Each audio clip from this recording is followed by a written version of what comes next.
for the footage and bumper ride.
Assalamualaikum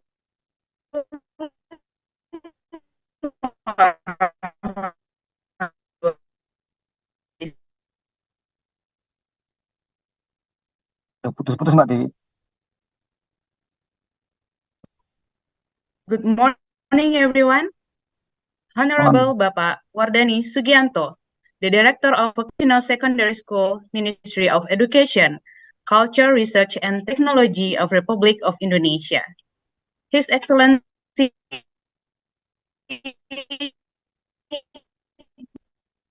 Mr.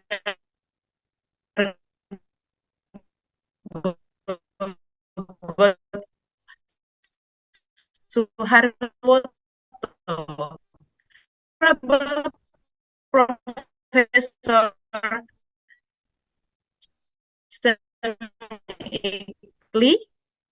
Innovation in Food Processing and Education Mafiatus Salima from SMKN 5 Jember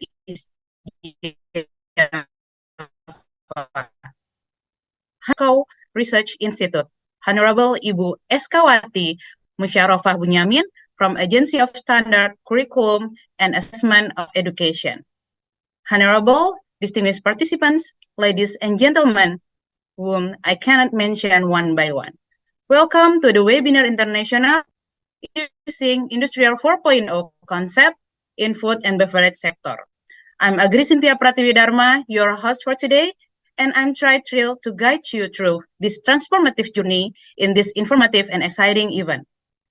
I'd like to extend my gratitude and to each and every one of you for joining us from different places of Indonesia and Korea, furthermore from different corners of the world.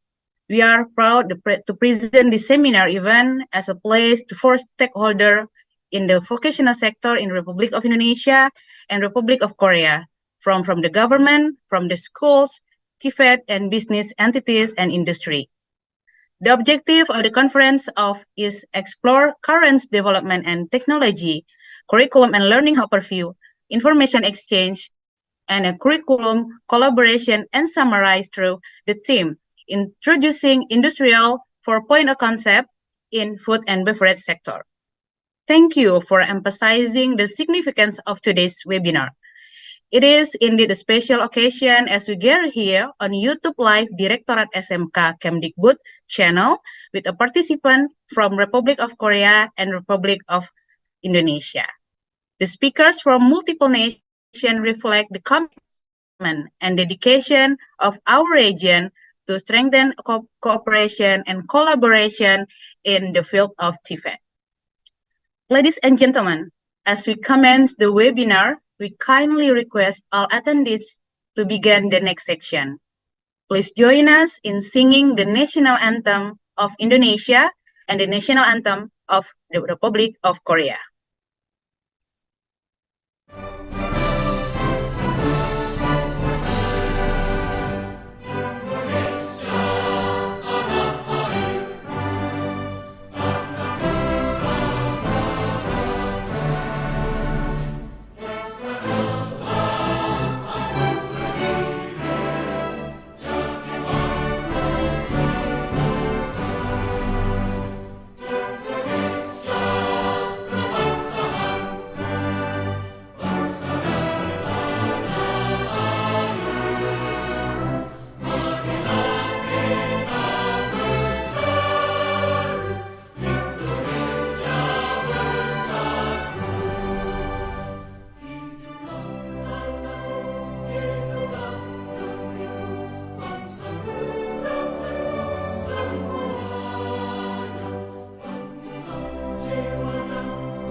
Distinguished participants, to start our agenda this morning, we would like to invite Honorable the Director of Vocational Secondary School, Ministry of Education, Culture, Research, and Technology of the Republic Indonesia to deliver an opening remarks. Ladies and gentlemen, please welcome Bapak Dr. Wardani Sugianto, MPD.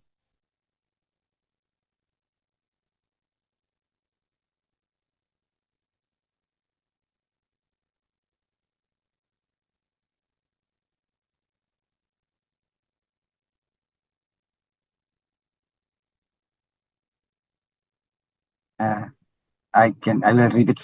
Good morning, salam sejahtera bagi kita semua. Om Swastiastu, Namo Buddhaya, salam kebajikan. The Honorable Ibu Gigi Yudiati, Director General of Vocational Education, Dr. Kokot Suharwoto, Attaché of Education and Culture of the Republic of Indonesia in Seoul, Mr. Dr.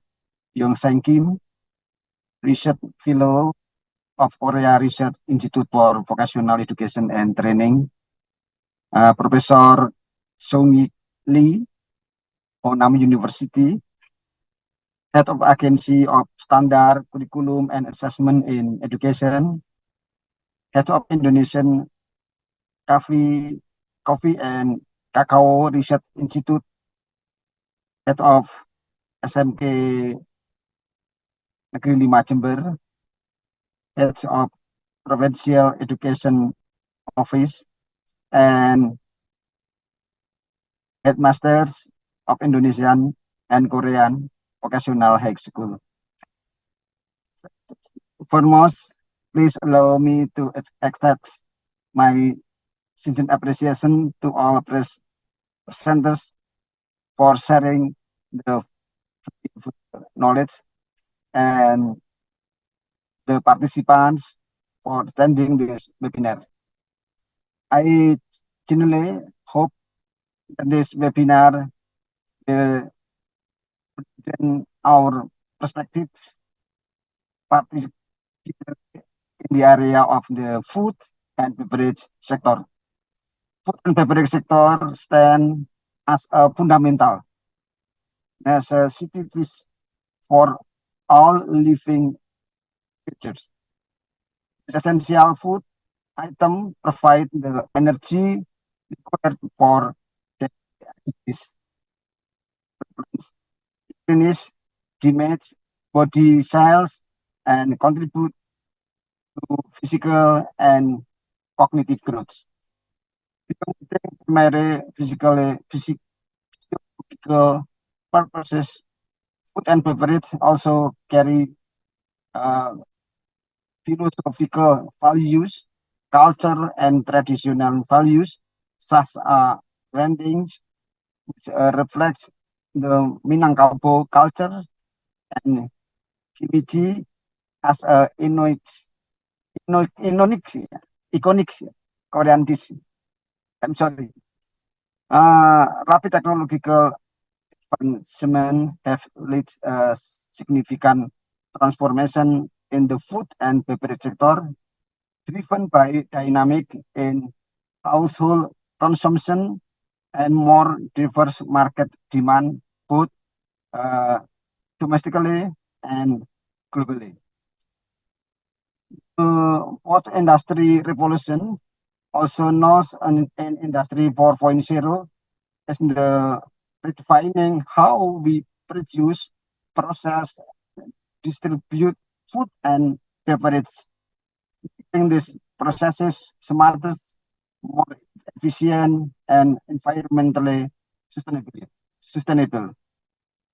In this digital age, innovations, service, and the solid foundation of progress, and the food and beverage sector are no exception.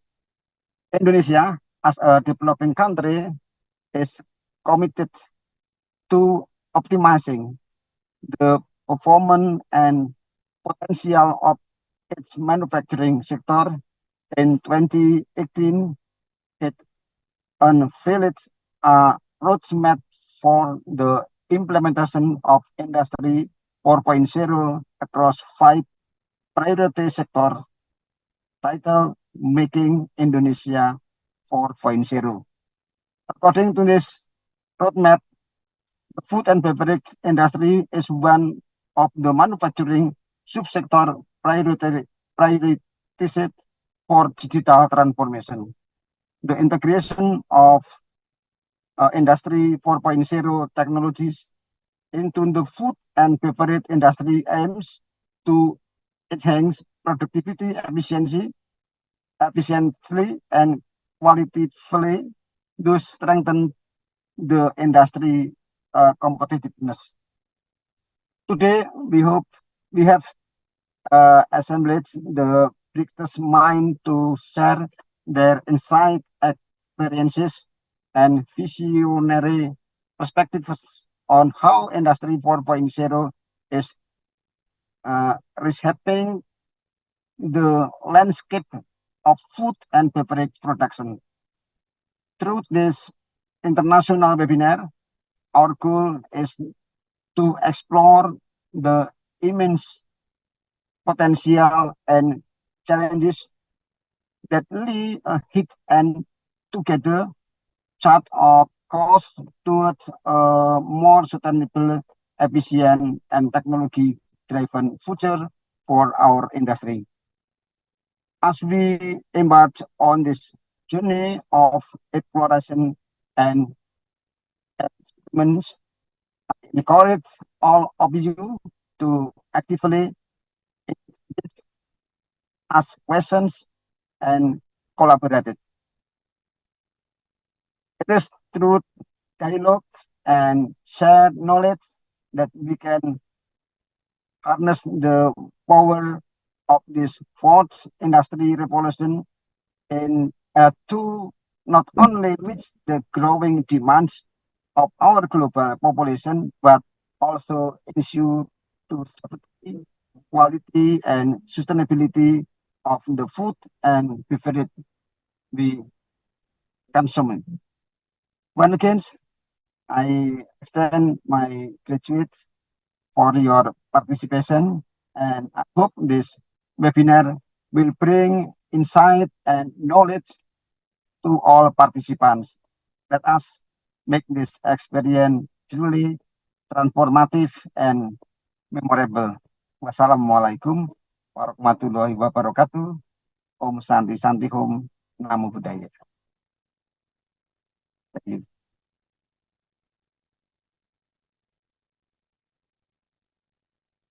Thank you, Bapak Wardani Sugianto, for your opening remarks speech. Okay, thank you, Bapak Wardani Sugianto, for your opening remarks. And ladies and gentlemen, the next speech we would like to invite representative of the Korean Research Institute of Vocational Education and Training to deliver the speech. Please welcome Dr. Ryung Seng Kim. The stage is yours.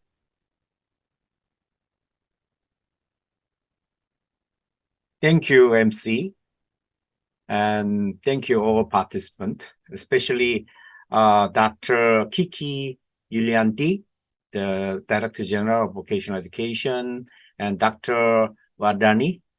Yeah, we met many times, and I want to see you in Korea soon. Thank you.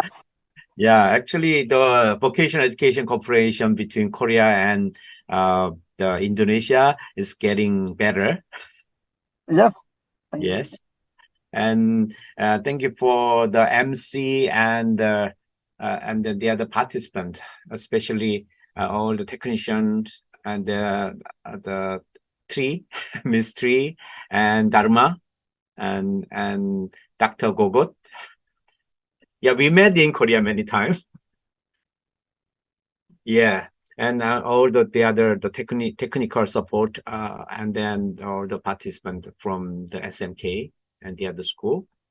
It is my great honor to be here and to have this kind of valuable seminar to share the knowledge and experience related to the food technology and food industry.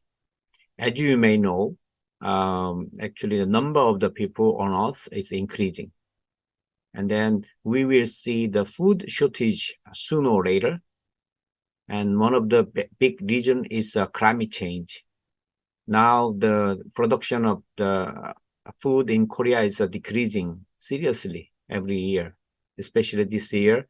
Actually, Korea is famous for the apple, big apple, but apple production reduced more than 25% this year because of the climate change.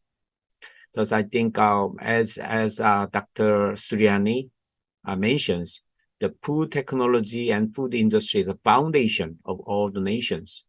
And then we need to develop better food technology. Otherwise, we will see a big disaster caused by food shortage and the other issues. And in this matter, this seminar is important to share. We can navigate the future of the food industry and food technology, and then you can have opportunity to learn how to take advantage of this climate change and the other technical development and in your regard.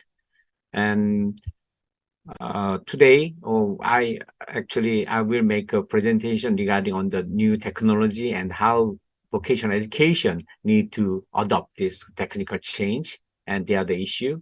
And then the Seung-ik Lee, he is the professor of the Honam University. He is the professor, not just a professor, but also he started his career as a chef.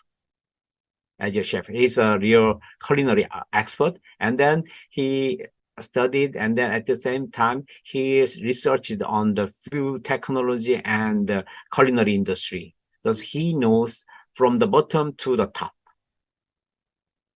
Thus, he is the right person to make a presentation on the future of food technology and the other issue together.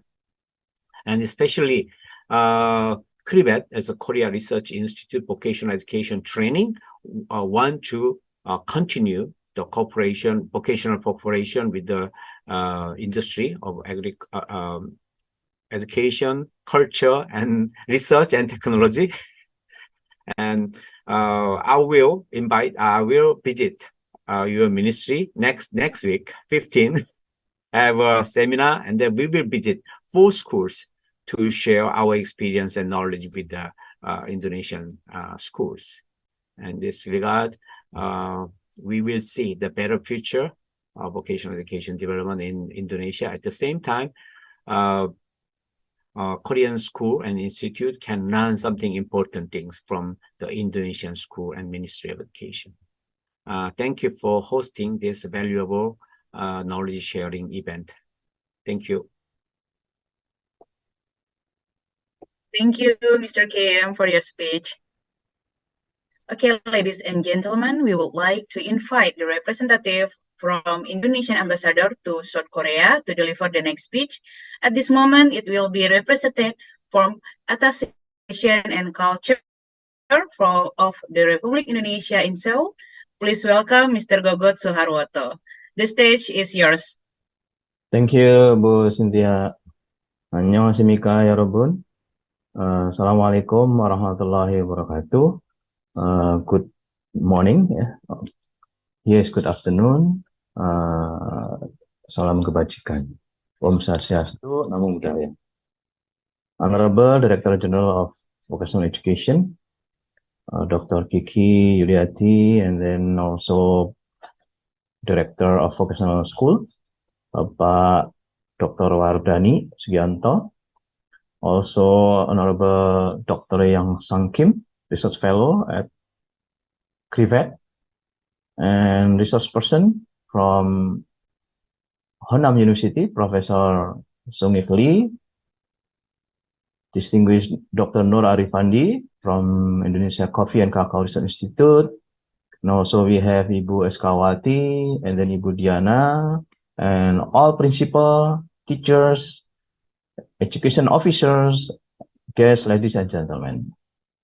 It is an honor for me, on behalf of the Indonesian Embassy in Seoul, to deliver a congratulatory remark on this very important event, which is the webinar Internasional on introducing Industrial 4.0 concept in food and beverage sector. This event is very significant because this is a milestone in the field of food and beverages, and also represent an important moment where we converge our understanding of these fundamental necessities and the transformation in the era of Industry 4.0. Food and beverages is the lifeblood of sustenance for all living beings. Not only nourish our bodies, but also carry with them the rich tapestry of culture and heritage. So culinary like rendang or kimchi serve as vivid example of how culinary traditions are interwoven with the histories and identities of their respected countries. So today we gather to explore how technological advancement of Industrial Revolution 4.0 reshaping the sector, affecting both domestic and global landscape. Distinguished guests, ladies and gentlemen, the Industrial Revolution 4.0, characterized by the fusion of cyber technology and automation, has guided in a new era across industries. So the speed at which information is exchanged has created a globally interconnected industrial environment. So this transformative wave has risen through the food and beverages sector, bringing opportunities for enhanced productivity and competitiveness. In the roadmap of Making Indonesia 4.0 has recognized the potential for digital transformation in various sectors, including food and beverages. So this forward-looking initiative seeks to optimize the performance of the manufacturing sectors and bolster its competitiveness. In this context, the food and beverages industry emerged as a key player in the core of Industry 4.0. However, the journey toward Industry 4.0 in food and beverages sector has faced its shares of challenges, with human resources being of pivotal factors. So this present seminar, both an opportunity and a challenge for industrial and educational institutions to produce creative, innovative, and adaptable professionals to be ready to embrace the technological revolution in the food and beverages sectors. Distinguished guests, ladies and gentlemen, we, as a representative of Indonesian Embassy, really appreciate this initiative. The two organizations from Indonesia and Korea, CRIFED and Ministry of Education and Culture, Science and Technology, to organize this very important event. By bringing together expert educators and industry professionals from both countries, we aim to foster knowledge exchange, collaboration, and innovative thinking. We would like also to extend our appreciation to distinguished speakers, panelists, moderators, of course MC, who have graciously accepted the invitation of the seminar and contribute their expertise. I would like to congratulate the Director of Vocational Education and CRIFED for their forethought in organizing this webinar. Let us make the most of this opportunity to learn, share, and collaborate as we embark on this exciting journey into realism of Industry 4.0 for food and beverages. I wish you all a productive and insight webinar. Before I end my remark, also allow me to express again our sincere gratitude to Director General of Vocational Education, Dr. Kiki Yuliati, and the team, and CRIFED also and the team, Prof. Yang Sung Kim, to organize this event. Thank you for your substantial support in making this webinar successful. Hamzamida, terima kasih, and thank you very much. Assalamualaikum warahmatullahi wabarakatuh. Waalaikumsalam warahmatullahi wabarakatuh. Thank you, Mr. Goga. As we progress through our agenda, I want to announce something for all participants. For all participants who are willing to have a certificate of participation, you can fill the form on link on the screen of YouTube, and we will pin it on the comment section. We only limit the certificate for 1,000 participants only. Make sure you fill it right now and encourage you actively engage in the discussions. Feel free to ask questions, share your thoughts in the chat, and participate in our polls and interactive activities. There will be a door prize for participants who actively asking the question and giving their opinion in the comment section. So, if you want to ask question, please write your name, underscore, your school or institution, underscore, and your question so we can notice where you do come from. Okay, ladies and gentlemen, over the course of this seminar, we will explore how Industry 4.0 technologies are revolutionizing the food and beverage sector. We have gathered the group of experts, innovators, and thought leaders who will share their insight and experience in this dynamic field. Now, we will hand over the session to the moderator, the beautiful lady, Mrs. Sri Haryani SVD, from Direktorat of Vocational Secondary School. She is an education quality insurance specialist from the Director of Vocational Secondary School. Good morning, Ms. Sri.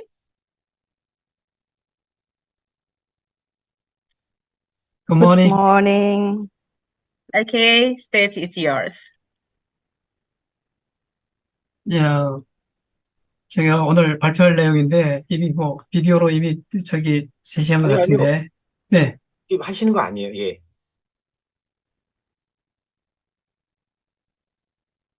Okay, thank you very much for coming to our seminar. Assalamualaikum warahmatullahi wabarakatuh. Good morning to all speakers and participants, ladies and gentlemen. I'm Sri Haryani, the moderator of today's seminar.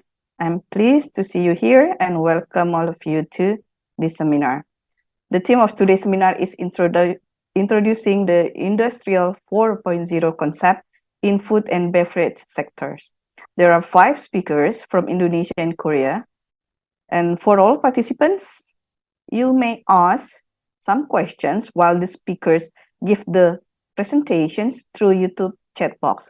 We also choose 10 questions that is interesting, and there are interesting merchandises and gifts. Now, I would like to introduce you to the first speaker. Is from KRIVET, Korea Research Institute for Vocational Education and Training. He is a senior fellow, and he'll present about the navigating the impact of smart technologies on vocational education and training. Please welcome Dr. Yang Sang Kim. Annyeonghaseyo Gusunim. Your time is 10 minutes from now.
Mr. Kim, your sound still unmute.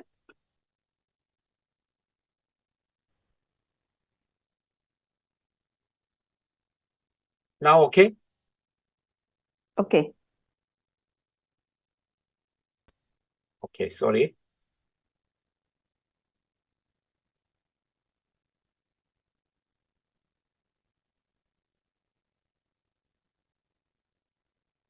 Okay. Yeah, sorry. And the impact of the new technology is, okay, go to next. And when you look at the adoption of new technology, most of the company and individual want to increase adopt the new technology. And the others, there's a data access and the others. There's more than 80% of the company, they want to adopt new technology. And even during the COVID-19, they want to do something on technology. It's 43%. Thus, we can say that most of the company and institute want to adopt more technology. So first one is, I think, in the impact of the technical new technologies, automation and job change. First one is we have always a positive and negative. The positive impact of automation can increase productivity, reduce error, and perform dangerous repetitive tasks, thus improving the overall quality of the work. But in the negative impact is automation can also lead to the job displacement in certain industry, particularly in the role that routine and manual work. This can result in job loss for some workers. And new technology create a new job. And positive impact, the technology can create a new job category and industry, growth of each sector, including job-related software, for example, data science, drone, and cyber security, that will bring new opportunity for vocational education. But in the other side, this negative impact is while new jobs are created, they require different skill set. There may be a skill gap between the job roles and the new job created. Kim, apologize that I cannot see your PowerPoint on the screen. Okay, I will do again. Sorry.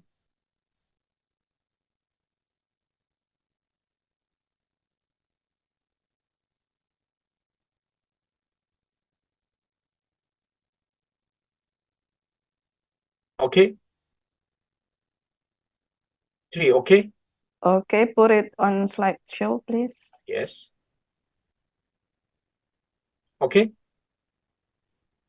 Actually, it's not the big screen. There is half of the part of the slideshow. There is another section.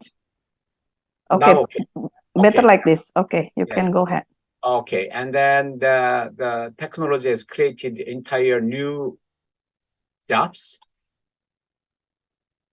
and cybersecurity and negative impact as a different skill set and job roles and new job created. If vocational education is operating effectively, this can lead to unemployment.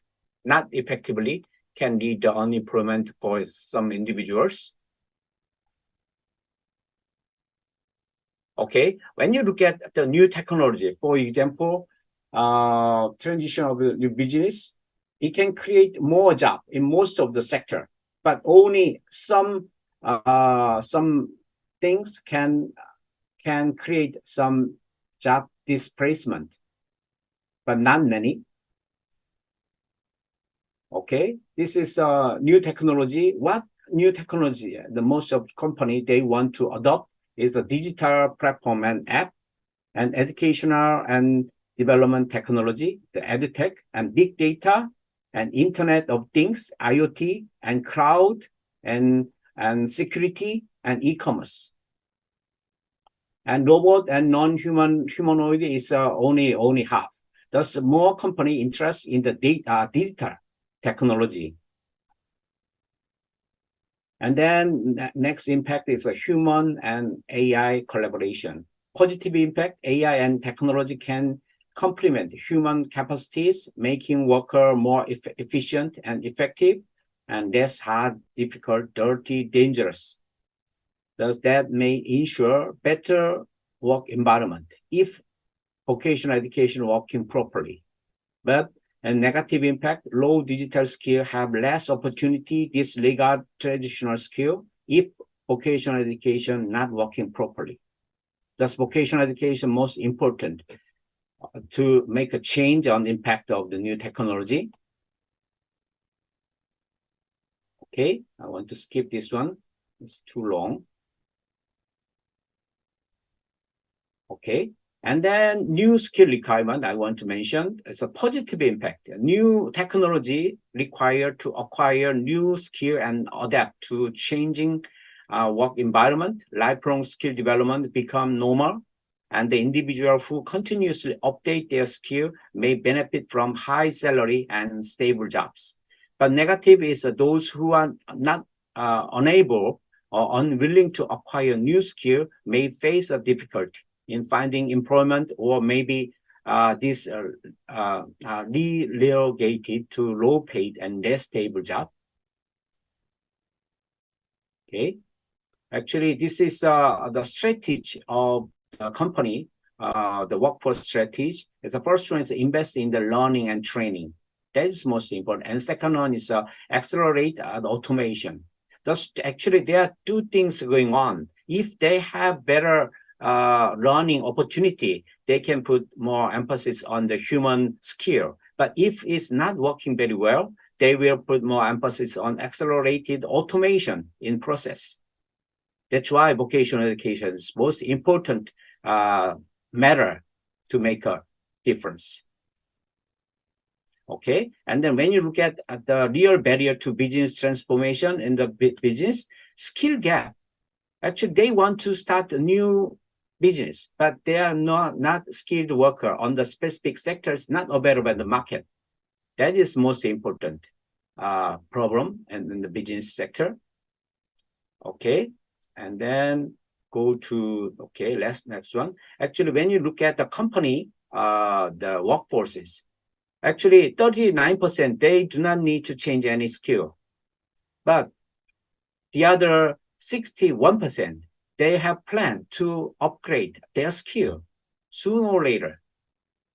Thus, I think that means company need a new skill, and company need provide a better skill development opportunity. Okay, next impact is globalization.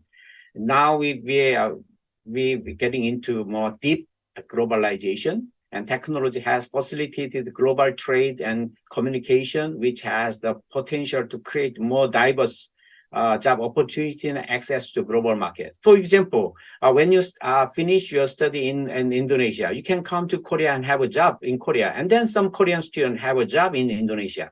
And negative is globalization can also lead to job outsourcing and wage pressure in certain sector when companies seek cost saving only in the other country. Thus, we need to look at the both side of tech side. And then last one is the edutech application. When you have a new technology in education, vocational education, we have a lot of benefit. First one is enhanced material and method. Personalized and interactive and multimedia and virtual reality can be more engaging and immerse learning experience for high skill. Thus, we do not need, okay. And second one is a ubiquitous and cost-effective environment. Online or remoted, branded learning, skill development, flexible regardless price of time. Even if this is cost-effective, you don't need a big machine, big money for the skill development. When you use a smart technology, that is one of the benefits you can get. And second, third one is access to real-world information with school industry partnership. There's a real-time and work-based and customized learning available when you have a good school industry partnership. That is most important things we want to share with you based on the Korean experience. And last one is globalization, mobility based on the study abroad and immigration. Some vocational school teacher and student come to Korea and learn very important skill. And then some Korean student come to Indonesia to learn new technology. That's why we need to encourage more the globalization. And this is conclusion. New technology is creating direct impact on vocational education, as I mentioned before, and indirect impact through the change of the job, task and the job and the environmental change. And I think you understand this one. And the vocational education is the most critical factor to determine the impact of positive or negative. If vocational education working properly, I think most of the impact must be positive. But if vocational education is not working properly, most of the impact of comes from technology must be negative. When vocational education work properly, effectively, then most impact caused by technology must be positive. Vocational education shall adopt new technology and update the new skill development system to meet the real skill requirement. Then I think vocational education, the future will be bright. And then your student will have more employable skill and competitive skill, and your food industry sector will be very effective and very competitive in global market. Thank you. 감사합니다. Terima kasih. Thank you, Mr. Kim. Okay, thank you so much. And then we move on to the next speaker. Is Professor Sang Lee from Honam University, who received his doctor in culinary and restaurant management from Kyunghee University, who has experience working at leading hotels such as Hyatt Hotel and Marriott Hotel, and hold certifications as a Japanese chef, Western chef, and Korean chef, and hold certification as a Korean hotel chef. He is the Vice President of Korean Tourism Study. And for today's presentation, the topic is related with the future of food processing technology and innovation in vocational education in schools. Time is yours, Professor Lee.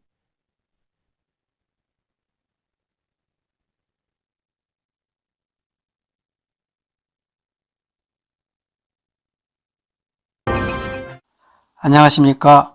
호남대학교의 이승익 교수입니다. 21세기에 접어들면서 인력난과 식량난 극복을 위해 등장한 푸드테크는 어느새 우리의 일상 속으로 스며들었습니다. 푸드테크는 식품 산업의 패러다임을 크게 바꾸고 있는데요. 푸드테크는 무엇이며 각국의 푸드테크 산업 동향은 어떤지, 그리고 미래 지속 가능한 학교 혁신에 대해서 함께 알아보겠습니다. 푸드테크는 음식과 기술이 합성어로 기존 식품 산업에 ICT 기술이 접목되어 식품이 생산부터 가공, 유통, 서비스까지 전 범위에 걸쳐 변화하는 신산업을 의미합니다. 이는 식량 안보, 식량 위기, 생산자의 고령화, 식품 폐기물 등의 문제를 해결할 수 있는 수단이라는 데 이의가 있습니다. 또한 ICT 기술이 고도화, 지속 가능성 추구, 식량 안보 위기 문제, 건강식에 대한 관심이 증가함에 따라서 푸드테크가 부상하게 되었습니다. 푸드테크 도입의 근본적인 목적은 농업 생산이 효율 중대, 고효율의 식품 유통 및 소비 실현, 사회적 문제 해결에 있습니다. 푸드테크는 크게 식품 생산, 식품 유통, 식품 소비, 농수축산, 연관 산업의 4가지 분야로 분류할 수 있습니다. 식품 생산 분야는 대체식품, 간편식, 케어푸드 등을 주로 제조하는 분야이며 식품 프린팅, 미생물, 배양 생산 공장 자동화 등의 기술이 사용됩니다. 식품 유통 분야에서는 주문 배달 어플리케이션, 농식품 온라인 플랫폼 개발 및 사용이 이루어집니다.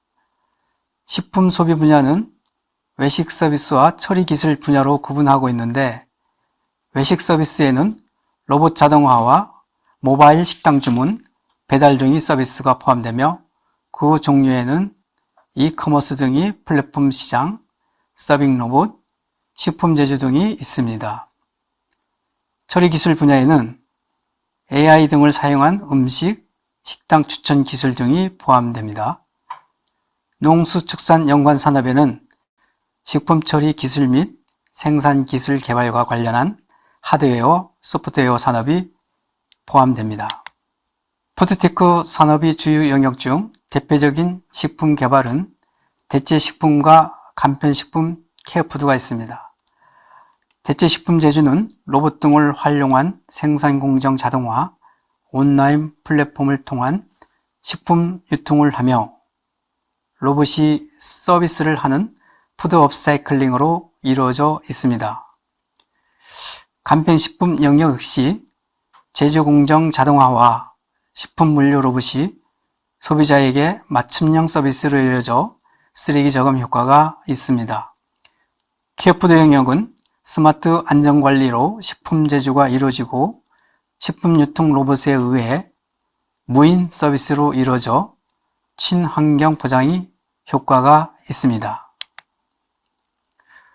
푸드테크 산업이 주목을 받는 이유는 인간의 삶에 있어서 가장 친근한 분야일 뿐만 아니라 세계 식품 시장이 이미 거대 시장으로 성장하여 투자 가치가 크기 때문입니다. 수년에 걸쳐 발전되어 온 기술은 응용 프로그램, 로봇공학, 인공지능, 그리고 빅데이터 처리 기술 등을 통해 식품을 생산하고 실생활에 배달해주는 방법을 획기적으로 변화시켰습니다. 푸드테크 산업이 현재 시장 규모는 약 2025년 3,600억 달러로 추정되고 있으며 푸드테크 산업은 미래 성장 가능성이 가장 높고 지속 가능한 산업 분야 중 하나로 평가받고 있습니다. 과거 식품과 관련된 산업은 가격을 균등화하기 어렵고 신선도 유지와 유통기한 등이 기본적인 문제점으로 인해 기술보다는 정성과 맛에 의해 판가름되어 왔으며 다른 산업에 비해 기술이 적응이 상대적으로 낮았습니다. 이에 반해 현재 푸드테크 산업의 범위는 날로 확대되고 있습니다. 자율주행 차량이나 드론 등을 활용한 유통 혁신부터 햄버거를 만들거나 피자를 굽는 로봇, 3D 프린팅을 통한 만드는 코스 요리, 인공지능과 빅데이터를 이용한 마케팅까지 그 범위 한계를 알 수 없을 정도입니다. 기술이 발전이 기존의 산업을 변화시킨과 동시에 새로운 산업도 창출하고 있습니다. 이른바 푸드테크의 전성시대가 열렸다고 해도 과언이 아닙니다. 다음은 대표적인 대체식품 네 종류입니다. 첫째는 배양육입니다. 배양육이란 무엇일까요? 배양육은 과학실험실에서 만들어지고 있는데요. 실험실에서 어떻게 고기가 만들어낼 수 있을까요? 배양육은 동물이 몸 밖에서 자란 고기입니다. 동물이 피부에서 떼어난 줄기세포를 성장을 촉진하는 배양액에 담가서 성장시키게 되면 세포가 분열을 하면서 단 몇 주 만에 두께 1mm, 길이 1.5mm 근육 섬유가 만들어집니다. 이후 석 달 동안 정도 지나면 근육이나 지방 같은 고기가 만들어집니다. 아직까지는 완벽한 질감이나 식감을 얻을 수 없지만 이렇게 실험실에서 만들어진 배양육은 대량 생산이 가능하고 영양적으로 부족함이 없기 때문에 미래 대체식품의 주요 기술이자 바이오 유망 기술로 주목받고 있습니다. 이러한 대체식품 배양육에 주목해야 하는 이유는 무엇일까요? 동물성 단백질은 단순한 에너지 공급원으로서 기능뿐만 아니라 고유의 식감, 맛, 향미, 영양학적 가치로 많은 식품에 이용되고 있습니다. 또한 육류로 상대적으로 높은 에너지를 얻을 수 있어 육류는 인류의 전통적인 식량 자원으로 여겨져 왔습니다. 두 번째는 식물성 대체육으로 콩과 밀과 같은 식물에서 축출한 단백질을 이용하여 식육과 비슷한 형태와 맛과 식감이 나도록 제조한 식품입니다. 그 중에서 콩 단백질은 육류 대체 식품의 주 원료로 가장 많이 사용되고 있습니다. 콩 단백질은 단백질 함량이 높고 지방과 포화지방산 함량이 낮은 편이며 제조 과정 중 다양한 영양소를 보충할 수 있는 장점이 있습니다. 특히 인간의 필수 아미노산 함량과 소화성을 고려한 단백질이 품질 평가 지표인 단백질 소화율 규정 아미노산 점수에서 소고기에 버금가는 수치를 보였습니다. 그러나 외형적으로 육류 형태를 구현할 수 있지만 육류 특유의 조직감을 지닌 데에는 한계가 있고 콩 특유의 위치가 있기 때문에 분쇄 가공육 형태로 일부 육류 대용으로 사용하고 있습니다. 그리고 대드 알레르기가 있는 사람은 섭취에 유의해야 합니다.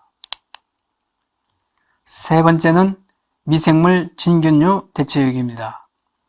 버섯과 곰팡이류에서 단백질을 추출하여 만든 미생물 진균류를 대량으로 배양하여 대체육을 만드는 기술입니다. 버섯에서 축출된 균류로 만든 단백질 마이크로프로틴 대체육은 동물 단백질만큼 근육 형성에 효과적입니다. 또한 곰팡이 균사체 바이오매스를 바이코프로틴이라고 하는데 이를 이용하여 인공 소고기를 만들 수 있다는 점이 주목받고 있으며 유럽에서는 닭고기 대체육이 주성분으로 활용되고 있습니다. 미국이 대표적인 스타트업 마이크로 테크놀로지는 버섯 곰팡이균을 활용한 반려기술로 유제품과 대체육을 개발하고 있습니다. 네 번째는 곤충을 이용한 대체육입니다. 동물성 단백질로 분류되며 영양학적 가치와 친환경적이고 효율적인 사료 소비 등이 장점으로 식용곤충에도 관심이 많아지고 있습니다. 과거부터 일부 곤충, 메뚜기, 귀뚜라미, 정갈, 루에 밀웜을 식용으로 이용해 오기는 했으나 최근에는 단백질 추출, 가공 방법 개발 등으로 육류와 유사한 형태의 제품이 판매되고 있습니다. 게다가 가축을 사용할 때보다 물이 5배 적게 들고 사료는 20-30배 절감하며 온실가스 배출은 약 3배 정도 감소되어 친환경적 가치가 큽니다. 전 세계적으로 1900종의 식용으로 사용하고 있는데 식량난을 해결할 수 있는 지속 가능한 미래 슈퍼푸드로 인정받고 있습니다. 이에 코카콜라, 펩시와 같은 글로벌 기업들이 식용곤충 푸드테크 개발에 막대한 비용을 투자하고 있습니다. 국내 대기업들도 곤충 시장에 뛰어들고 있으며 롯데웰푸드는 지난해 캐나다의 식용곤충 제조기업 아스파이어 푸드그룹과 업무 협약을 체결했습니다. 아스파이어 푸드그룹은 귀뚜라미를 이용한 단백질 분말 제조 분야에서 세계적인 경쟁력을 갖춘 업체입니다. CJ 제일제당은 2016년 한국식용곤충연구소와 식용곤충을 활용한 상품 개발 공동 연구를 진행하고 있으며 대상그룹도 계열사인 대상푸드 플러스에서 밀웜을 이용해 특수 의료용 식품을 개발하는 등 곤충 사업에 적극적인 투자를 하고 있습니다. 국내 곤충 시장 규모는 2020년 400억 원에서 2023년에는 500억 원으로 늘어났습니다. 특히 정부로부터 가축에 포함되는 곤충의 사육시설의 경우 세금 및 산지 적용 혜택까지 모두 받을 수 있어서 곤충 관련 농가 범위 수도 2020년 2,873개소에서 2023년 3,200개소 늘어났습니다. 세계 곤충 시장 규모는 2019년 1조 원에서 2024년 2.4조 원으로 배 이상 증가하고 있습니다. 2028년까지 연평균 27.4%의 성장률을 보일 것으로 예측하고 있습니다. 이제 곤충을 이용한 식품으로 완벽한 미래대체 식품 가능성을 시사하고 있습니다. 그러나 식용곤충이 상용화를 위해서 가장 우선시돼야 하는 부분이 거부감 개선인 만큼 이를 개선을 할 연구가 필요합니다. 그 외에 스피루리나는 풍부한 영양소를 가진 수중생물이 있습니다. 스피루리나는 다른 식물 단백질보다도 2배의 단백질을 가지고 있을 뿐만 아니라 비타민, 미네랄이 풍부하며 황산화 효과와 면역 강화, 혈당 조절, 콜레스테롤 감소, 체내 노폐물 제거 및 두뇌 기능 개선과 다이어트 효과가 있어 미래의 대체육 재료로 이용 가능성이 큽니다. 해외 푸드테크 현황 및 사례 분석을 보겠습니다. 미국에서는 2014년부터 푸드테크 스타트업이 활성화되었으며 2019년 한 해에만 25억 달러에 육박하는 투자가 푸드테크 분야에 이루어지는 등 기업들은 푸드테크의 성장 잠재력을 높이 평가하면서 투자를 아끼지 않고 있습니다. 미국에는 150여 개에 이르는 푸드테크 창업을 지원해주는 육성기관인 키친 인큐베이터가 있으며 특히 미래 먹거리 개발에 많은 투자가 이루어지고 있습니다. 푸드테크 유니온 기업의 미국 업체들이 가장 많은 것을 보더라도 미국 내에서 푸드테크에 대한 관심과 투자가 상당하며 푸드테크 산업이 안정적으로 발전하고 있다는 것을 짐작할 수 있습니다.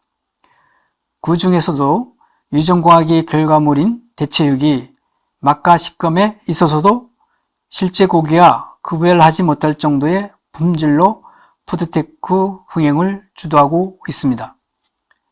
미국의 대체육이 대표적인 회사로는 비욘드 미트가 있습니다.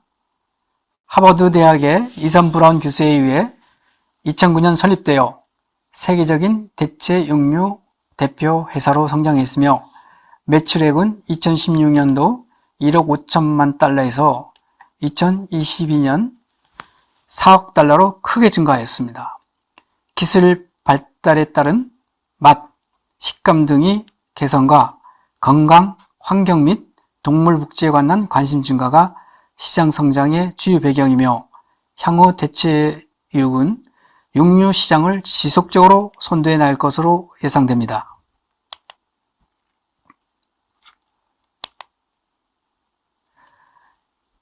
다음으로 임파서블 푸드는 스탠퍼드 대학의 분자생물학 교수인 패트릭 오 브라운에 의해 2011년에 설립되었습니다. 2019년 CES에서 식물성 패트를 만든 임파서블 버거가 탑 테크로 선정되면서 전 세계적으로 주목을 받았고 올해 들어 미국 전역 1700여 개의 레스토랑에서 주문이 2배 늘 정도로 큰 관심을 받고 있습니다. 임파서블 푸드의 성공 요인으로 채식주의자와 식이요법을 따르는 사람들이 증가 및 친환경적이며 지속가능한 선택이라는 인식도 있습니다. 또한 기술 혁신을 통해 맛과 질감을 개선하고 동물성 식품과 유사한 선택이라는 인식도 한몫했습니다. 이러한 요인들이 함께 작용하여 임파서블 푸드는 성공적인 식품 트렌드로 자리 잡았으며 미래에도 지속해서 성장할 것으로 예상됩니다. 그 외에 저스트라는 2011년도에 설립된 식물성 식품을 생산하는 식품 제조 스타트 기업이 있습니다. 인공 달걀로 만든 저스트 마요를 비롯해 현재 40개가 넘는 식물성 제품을 출시하고 있습니다. 멤피스 미트는 도축 없이 배양 연구실에서 고기를 생산하는 스타트업입니다. 세계 최초로 배양 미트볼을 선보였고 생산 비용을 감축시켜 다양한 제품을 선보여 소비자의 접근성을 높이는 데 있습니다. 유럽에서는 무렉이 있습니다. 분자 농업 기업인 무렉은 대체 육류의 질감, 맛, 영양, 풍미, 색상을 개선할 수 있는 대두 작물의 개발을 목표로 하고 있습니다. 친환경 밀키트 식품은 헬로 프레시는 구독형 사용자 맞춤 밀키트 제품을 배송하는 서비스를 운영하고 있습니다. 프로틱 바이오 시스템에서는 곤충 사료를 사용해 지속 가능한 육류, 달걀 제품 등을 생산하고 있습니다. 식품 산업에서 발생하는 유기 폐기물을 곤충이 사료로 사용하고 곤충 양식을 하고 있습니다. 국내 푸드테크 현황 및 사례 분석을 보겠습니다. 대한민국에서도 다양한 분야에서 푸드테크 바람이 거세게 불고 있습니다.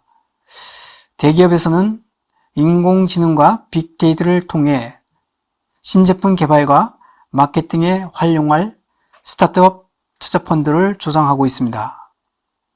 업계의 대기업인 CJ제일제당은 150억 원 규모의 푸드테크 스타트업 펀드를 출자해 산업을 육성하고 있습니다. 롯데푸드에서는 최근 트렌드 예측 시스템인 LCR을 도입하였으며 LCR는 인공지능을 통해 소비 패턴 및 각종 자료 등을 종합적으로 판단하고 식품에 대한 미래 트렌드를 예측하여 신제품을 추천해주는 알고리즘을 개발하였습니다.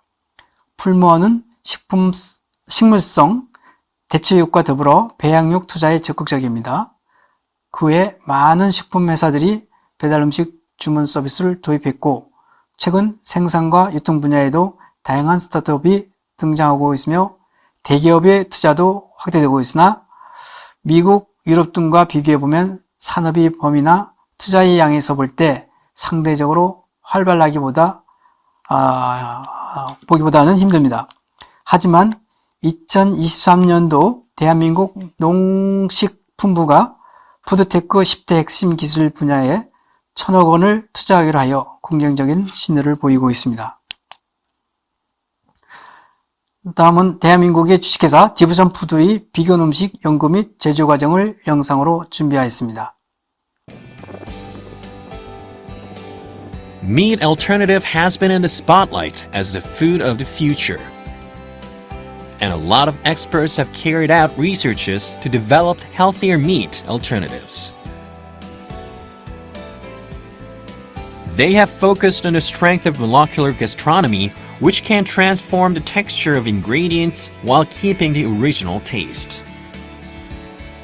기존의 대체육 같은 경우에는 GMO 공법과 GMO 농산물을 사용하고 25가지 이상의 화학식품 첨가물을 가지고 제품을 만들었습니다. 저희는 소비자에게 건강한 제품을 만들기 위해서 GMO 공법, GMO 농산물을 사용하지 않고 화학식품 첨가물을 천연 첨가물로 바꾸는 연구를 진행하였고 대체육을 제품을 개발하게 되었습니다. In the past, soybean was used as a main ingredient that can realize the taste of meat. However, new recipes have been created by analyzing the molecular units of food ingredients. And a meat substitute that can reproduce the original texture and taste of meat has been developed. What is more, a lot of additional researches have been carried out to develop a meat alternative that can realize the browning reaction that occurs when meat is roasted or seared. 이 식물성 단백질을 만들기 위해서는 고압과 100도씨 이상의 고온의 환경이 유지가 돼야 되거든요. 그때 1차적으로 미생물과 세균이 번식이 할 수 없는 상황이 됩니다.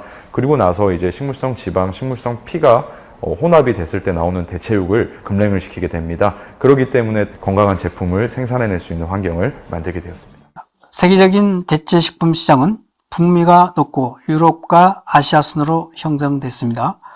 그중 식물성 원료 추출 대체식품 시장은 총 대체시장 규모의 85%를 차지하고 있습니다. 다음으로는 곤충 단백질, 배양육, 식물성 해산물, 미생물 반려 단백질 순으로 형성되고 있습니다. 이처럼 육류 대체식품이 더욱 발전하고 저변을 넓혀가기 위해서는 현 시장 상황을 고려한 더욱 진보된 기술 발전과 가격 경쟁력 확보 및 구매 접근성 향상, 기존 축산업과 상생을 위한 보조제의 역할, 안전성 확보가 필요합니다. 미래의 농장으로 적극 발전시켜야 하는 분야로 스마트팜을 들 수 있는데 스마트팜은 농림축산물을 생산하고 가공하며 유통하는 전 단계의 정보통신 기술을 각각 융합한 것으로 3일간 통신 기술을 이용해 농작물의 최적화된 온도, 습도, 이산화탄소, 토양 등을 자동으로 유지하고 원격으로 점검 관리하는 시스템입니다. 겉보기에는 평범한 공장 같지만 안에 들어가 보면 거대한 식물 공장이 펼쳐집니다. 6층으로 제작되어 각종 채소들이 빼곡하게 들어서 있습니다. 이 공장은 훅, 태양, 농약도 없는 친환경 시스템을 구축하고 있죠. 그렇다면 식물은 어떻게 자라고 있을까요? 배양액, LED 조명, 온도, 습도, 조절 시스템이 채소를 키웁니다. 이 모든 것을 정보통신 기술을 이용해 중앙통제실에서 제어합니다.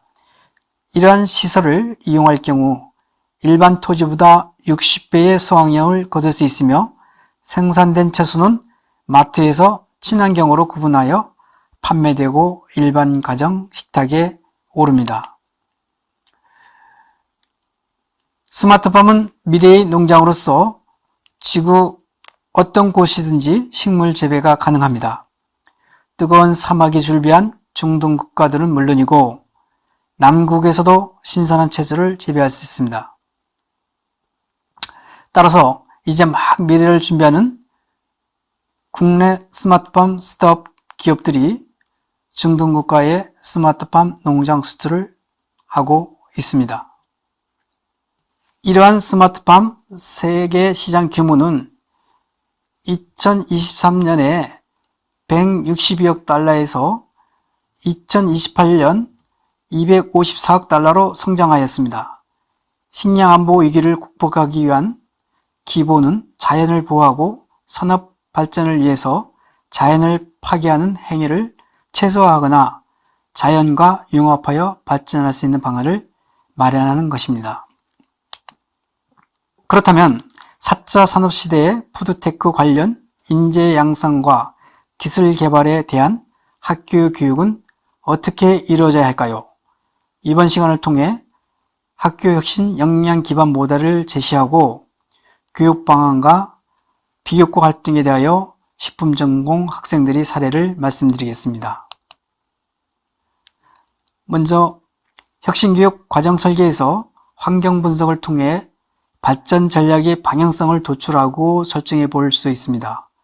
분석, 설계, 개발, 활용, 평가라는 카테고리를 통하여 전체적인 틀을 보고 세부적으로 외부 환경 변화에 따른 요구 분석과 학습자 분석을 해야 합니다.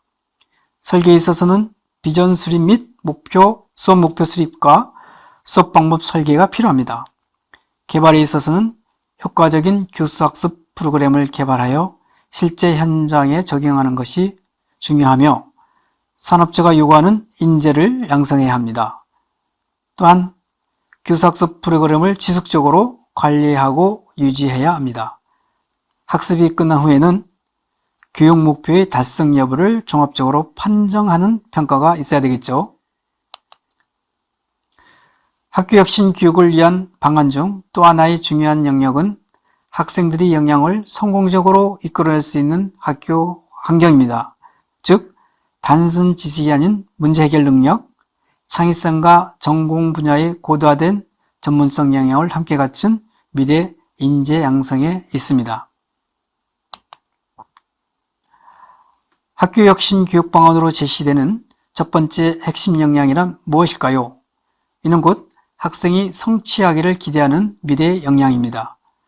두 번째, 학과 전공 능력은 전문 지식을 습득하거나 졸업 후 진출 분야에 필요한 전공 특화 역량이라고 봅니다.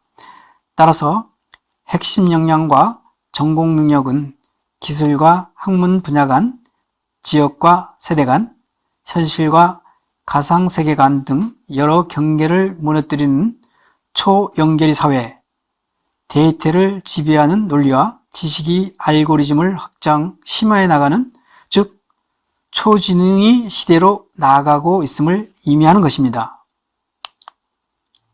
따라서 미래 핵심 역량과 전공 역량을 달성하기 위한 학교 혁신 교육 방안으로 크레드수 핵심 역량 모델을 제시합니다. 6개의 카테고리가 있는데요. 의사소통, 문화적 소양, 창의융합, 문제 해결, 사회적 인성, 자기주도성이 6대 핵심 역량입니다. 각각의 부여하는 의미는 다음 페이지에서 말씀드리겠습니다. 그림에서와 같이 크레드수 핵심 역량 모델을 6대 핵심 역량뿐만 아니라 12대의 하위 역량으로 나눌 수 있습니다.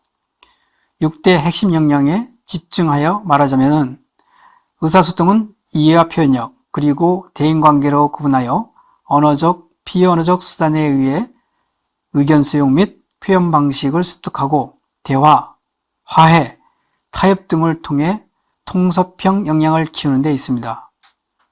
이에 따른 활동을 통해 바람직한 인간관계를 형성하는 역량을 뜻합니다. 문화적 소양은 문화적 특수성, 문화 보편성으로 구분하여 자신이 속한 문화를 이해하고 글로벌 이슈 및 이 문화에 내재된 보편적 문화 특성을 이해하여 인간과 세계에 대한 관점을 형성하는 역량을 말합니다. 창의융합은 유연성과 종합적 사고력을 구분하여 도전과 혁신 의지로 새로운 가능성 탐색을 통해서 차별적 가치를 제공하는 대안을 창출하는 역량을 말합니다. 문제 해결은 협업과 실무 전문가로 구분하여 관심 분야에 대한 전문 지식과 기술을 습득하고 구성한 각각의 재능을 결집하여 제기된 문제를 해결하는 역량을 말합니다. 사회적 인성은 인간미와 공동체 의식으로 구분하여 올바른 사회적 습관을 체험하고 사회적 이슈 해결에 동참함으로써 공동체 발전에 기여하는 역량을 말합니다. 자기주도는 자기조절과 자기개발로 구분하여 자신이 현 실태를 냉정히 돌아보고 미래지향적 자기개발 활동을 통해 스스로를 혁신하는 역량을 말합니다. 따라서 6대 핵심 역량과 12대 하위 역량은 전공능력 영역 강화로 이루어집니다. 결국 전공능력 강화의 최종 목표는 튼튼한 전공 기초와 실무 능력 향상을 통한 전문 인력 양성에 있습니다. 그리고 교양과 비교과 전체 전공 교육 과정을 통해서 길러지는 학과 역량은 곧 4차 산업혁명 시대에 필요한 능력을 고루 갖춘 글로벌 혁신 인재를 양성합니다. 크레드수 핵심 역량 모델의 6대 핵심 역량과 12대의 하위 역량을 이해하고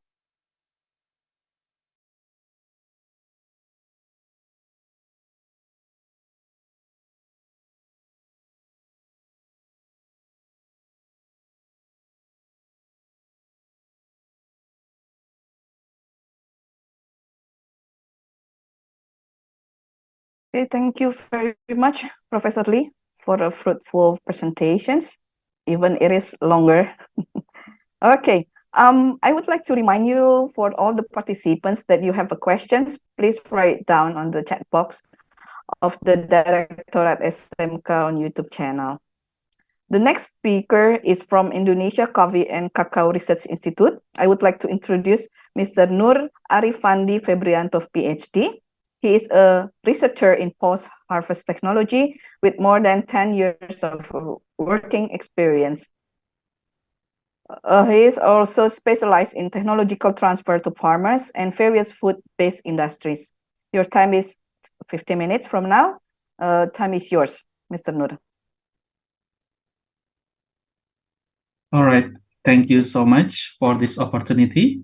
I would like to introduce myself. My name is Nur Arifandi Febrianto, and I am from Indonesian Coffee and Cocoa Research Institute. So this presentation basically based on my expertise in coffee and cocoa, which may not cover all of the aspect of food and beverage industry. But I would like to give a perspective from our view of Indonesian food and beverage industry in the era of Industry 4.0.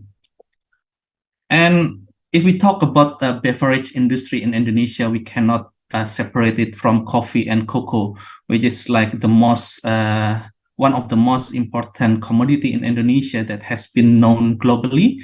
And surprisingly, in our area of expertise of coffee and cocoa, there is still so many problems to implement the Industry 4.0. As you know, maybe from your experience also, the coffee and cocoa processing from harvesting into industry is a long way processing step. And mostly, if we see deeper on the farmer aspect, the cocoa and coffee industry is labor intensive, and it is also usually and commonly maintained traditionally, and we still use human resources to do everything manually. But despite all that limitation, we still find that this kind of practice is still a really practical application in Indonesia, considering that we have so many labor, we have so many cheap, how to say this one, a cheap cost for labor hiring, and then there is still a minimum application of machinery. And surprisingly, for cocoa and coffee commodity, there is a specific characteristic of cocoa and coffee. Even if we use a simple equipment to process them, the quality is still good, and it still can get a sufficient standard for consumption, even though we only use a simple equipment. For example, for this one, in this picture, it is the machine or maybe equipment, to be precise. It is equipment to process a cocoa from Inca civilization. It's like maybe, I'm not sure about the date, but it should be around 2000 or 3000 years ago. Yeah, but the quality of this product is actually still sufficient to be consumed in this time. I mean, the quality is also not really bad. It still can be consumed by us, and it is still can compete with the use of heavy machinery and advanced machinery of chocolate processing. So we have several kind of cocoa excellent producer in Indonesia. We have a cacao edel from PTPN 12, and then cacao Jembrana Bali, which has really and a specific characteristic of flavor. And this is actually our advantage as the coffee and cocoa producer in the world. Similar to cocoa, coffee also have a similar specific characteristic. So even if we process the coffee with the heavy machinery, advanced machinery like an automatic roaster machine, compared to traditional coffee making, we still can get a sufficient standard of product, which can be consumed nicely for the consumer. But not all consumer that we need to take consideration. It's only work on Indonesian customer. Maybe European or another Asian country customer prefer to use a high advanced machinery because they demand high standard for their product. And that's what we cannot really achieve in this area. Because if we talk about the upstream and downstream condition, our upstream condition, it means that it is an on-farm level. We still quite far from Industry 4.0. So if we're talking about Industry 4.0, actually it is really a similar concept to Agricultural 4.0. And if we try to value ourselves in which stage of agriculture that we are in right now, maybe we're still in the age of agriculture 2.0 or maybe agriculture 3.0, which is really, really far to be in the same level of Industry 4.0. It is on farm level. But if we talk about downstream processing, like the industry, the food and beverage industry, after we get the raw material, this downstream industry actually excellent in the application of latest technology, which is ready for the implementation of Industry 4.0.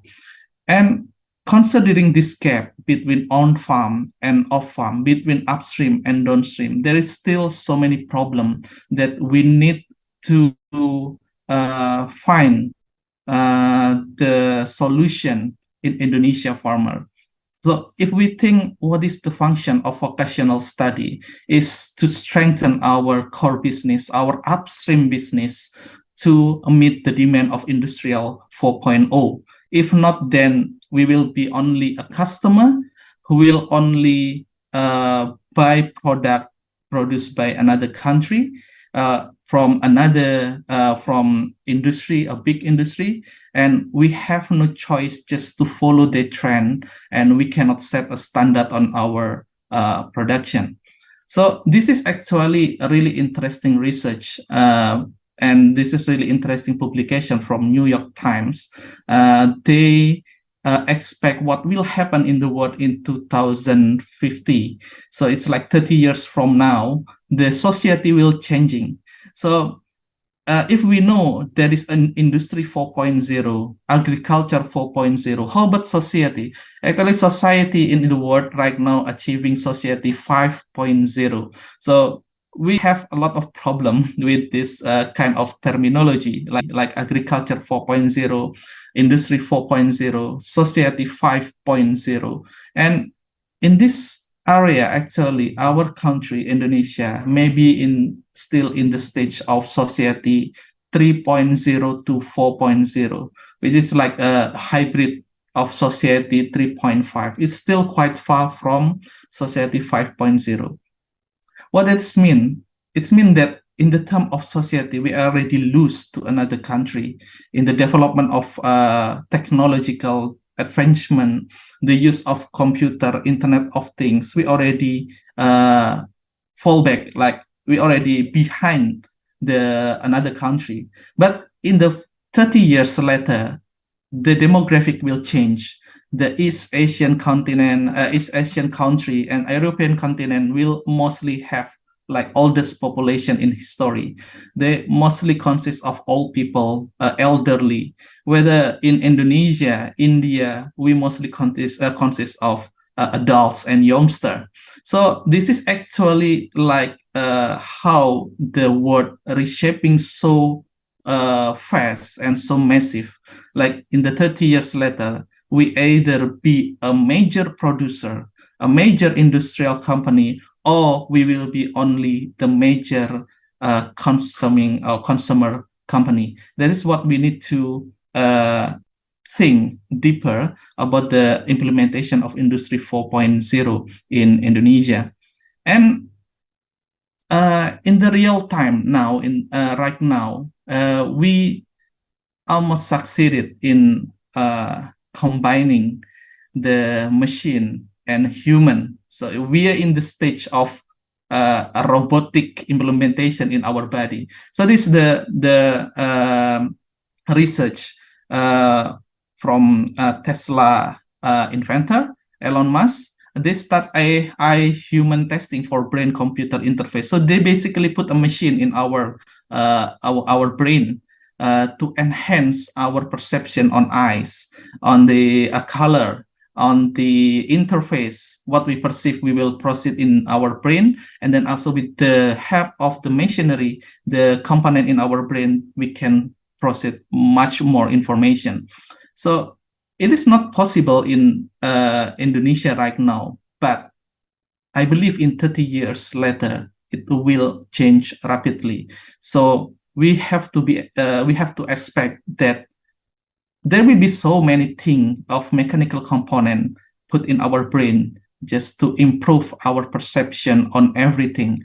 So this is what we need to understand if we try to implement the Industry 4.0 in our country.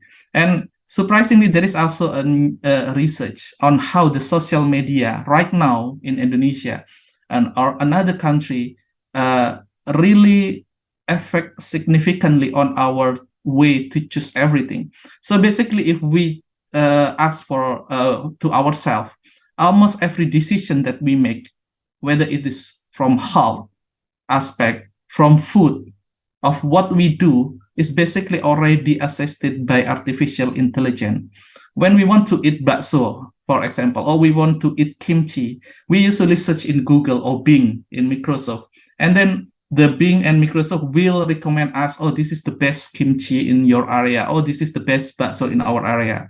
So in the latest technology, by using artificial intelligence in the search engine like Bing, they actually can track our record on visiting restaurant, our record of eating something, our record on buying something online, and then they will combine that data to give a suggestion that it really fit to our preferences. So basically, that kind of technology is here already in Indonesia, and mostly because we are not ready yet with the agricultural 4.0, with the society 5.0. Right now, we only be a customer and a consumer of that product. So what we need to do if we want to apply the industry 4.0 or agriculture 4.0. So this is actually the thing that vocational study need to have a deeper understanding based on our experience. So our farming method is still what we can say is traditional. And in this area, there is so many things that vocational study can do to improve the farming in Indonesia. The first one will be the integration of intelligent machinery in farming. So it's quite often right now to see a tractor or to see machinery in farming, but that's not really commonly applied in Indonesia. So this is what the vocational study need to study harder to how we able to utilize intelligent machinery in the farming. And we need the access information on every aspect of processing condition and processing stage, and we have to get a better control. This can be used, we can use the Internet of Things to measure, which has a sensor on the soil, sensor on the weather, climate, chlorophyll content, and then the nutrition. We can get so many information. But how do we process the information? As a researcher, process that information maybe take like 2 months or 3 months to just result in the journal publication. But with the help of artificial intelligence, actually this big data can be analyzed faster and in the more accurate manner. So this is what we need to implement artificial intelligence to support our decision based on the big data, based the enormous data that we have from the sensor, from the intelligent machinery, from the Internet of Things that we put on the farm. And for the product development in the beverage industry is actually really challenging because there is so many diet style right now, so many social media that affect the preferences of the customer, so many things that can make us to try something that we actually don't know anything about it. So the problem is if we want to go to industry of 4.0, we need to understand what kind of product must be developed at that time. So in our perspective, there is a need in the development of tailor-made product. This is based on our information, our online information, our online tracking system like online history, that the producer can actually make the product just for ourselves with our preferences. And then also the development product of special purpose, and then the development product with non-technical added value. This is the history and then the packaging, something like that. We need to understand deeper on that area. So of course, in case of our product development, we need a product with high traceability, which is quite rare in Indonesia. Even if we ask to ourselves, if we eat mie ayam, can we source the source of ayam? Can we track the source of ayam, the source of the noodle, the source of the stock? Not yet. But with the Industry 4.0, it is possible to do that kind of traceability. Or if I eat satay, from which farm the meat come from which company the soy sauce came from. So this to provide the transparent information for the customer to decide what they want to consume. And then this also will reflect to the high safety standard in the product that we consume. So what is the challenge actually for the implementation of Industry 4.0 in Indonesia?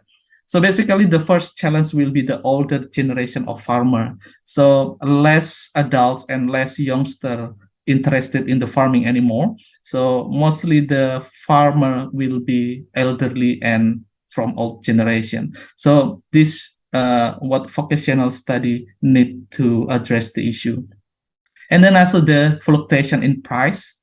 And also there is a gap in the infrastructure. We want to apply agricultural 4.0. We want to apply industry 4.0, but we don't have any infrastructure on that. The infrastructure is so expensive. It's hard to invest. And then the return rate is quite long. So this is what we need to do to provide the better infrastructure, cheaper infrastructure, and the most practical infrastructure that we need. And then also the regulation. The regulation in Indonesia basically still not really support the decision making, like the if I do the industry 4.0, what benefit will I get? If I do agriculture 4.0, what benefit will I get from the government? And then there is also a lack of collaboration between industry, research center, and then the customer, and then the a professional aspect. So this is actually the problem. Usually research in Indonesia only end up in university. They're not used by industry. They're not used by a professional. But we strengthen the collaboration, we can make sure that the technology that already implemented or already developed in the university can be implemented in industry, can be implemented by professional to make sure that they will do advancement in the agriculture and advancement in the industry. And the human resource that we need in the era 4.0, let me use our... I think the time is running out. All right. Can you make it shorter? Yes, so just 1 minute. Yeah, so time we need over. Yeah, so Dennis, we need to do akhlak. So this means amanah. Amanah is trustworthy. Competent is a competent. Harmonious is like a harmonic relationship between friend, between investor, and then between consumer. Loyal is we go what we need to do, and then we have to be adaptive. It's mean that if there is a change, we need to be resilient, and then we need to do what we need to do in terms of the adaptivity. And then we have to collaborate with another person. We have to collaborate with another industry to develop our understanding on implementing Industry 4.0. So that's all for my presentation. A lot of questions will be raised from this presentation, but I expect the viewer will ask something for me. Thank you so much. Thank you so much, Pak Nur. I think the time is running out because the explanation is a little bit longer. I think we better move on. But I think there are special things about the challenging for the 4.0. I think it will be great if there is come up with this kind of questions about the challenging for facing 4.0. There are 5 that you mentioned about. Okay, now we move on to the next speaker. Is from Indonesia Agency of Standard Curriculum and Assessment of Education, Mrs. Eskawati Musyarovah Bunyamin MPD. She will talk about our national program related with the emancipated learning in the Indonesian curriculum, a blueprint for adapting to 4.0 technology. She is one of the experts of the curriculum for SMKs. Time is yours, Ms. Eska, in 15 minutes. Okay, thank you, Putri.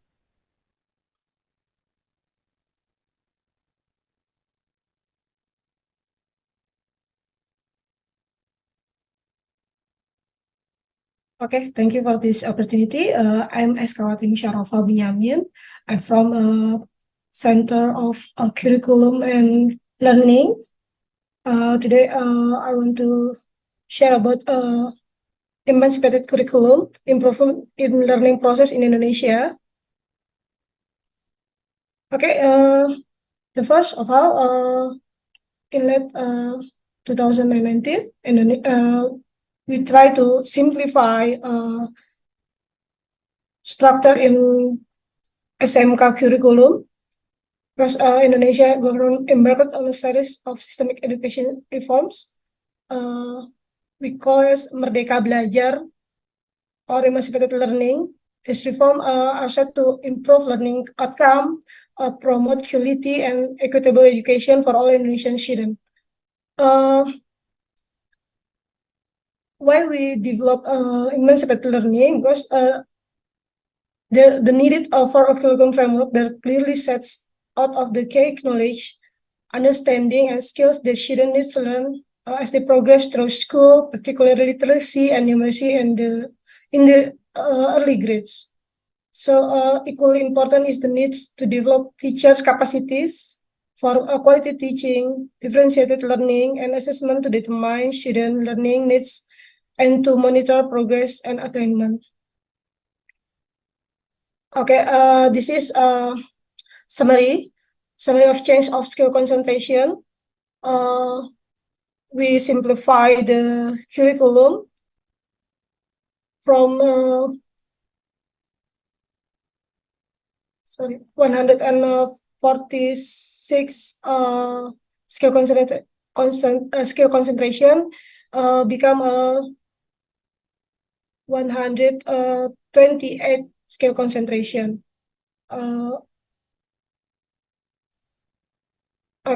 Emancipated curriculum encourage the teacher to create a learning according to student needs and the education unit as well.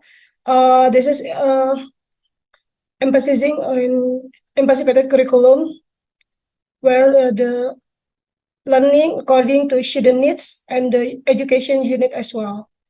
There are three main characteristics and the benefit from emancipated curriculum. The first, focus to the essential.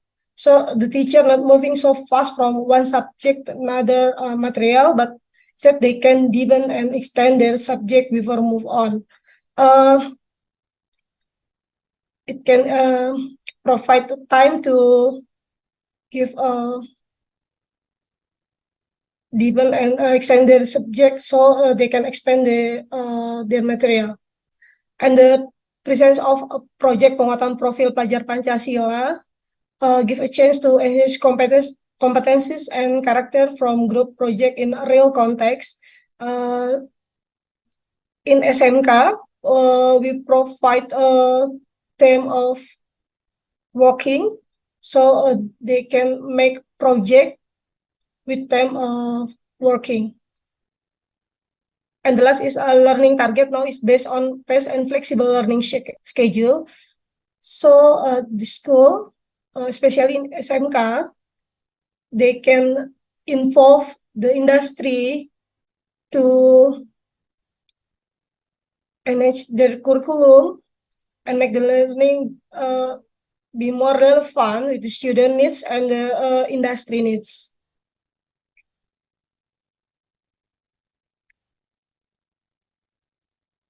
Okay, this is we try to making framework how to transformation in Indonesian education. The left side is current situation and the right side is transformation context. In the category of ecosystem, before emancipated learning is mandatory. Now we hope learning become a fun experience. And before that, if the curriculum is closed system, ecosystem is closed system, that stakeholders work with their system. Now, ecosystem is open system. School can collaborate with another stakeholders, not just in Ministry of Education, but they can make collaboration with the industry, higher education, and another stakeholder. Then in category teacher, before transformation education, teacher is one of learning center, or the student learning is teacher center. Now we have the teachers just facilitator in learning activities. So learning is more student center. And in pedagogy, before transformation in education, pedagogy is content-based pedagogy, curriculum and assessment. Now we have pedagogy is competency and values-based pedagogy, curriculum and assessment, not just content-based. And before that, pedagogy is one-size-fits-all approach. Now individual needs-based and student-centered approach. So the teacher can facilitate all the individual needs in class. And in category curriculum, the content-based curriculum is mandatory. Now competence-based curriculum, and just the government just give a framework or menu. School can improve their curriculum, especially in the goals. Then before our current situation is just in the curriculum just focus on academic activities. Now focus on soft skill and character development, because this is one of industry needed, soft skill and character development. And last is evaluation.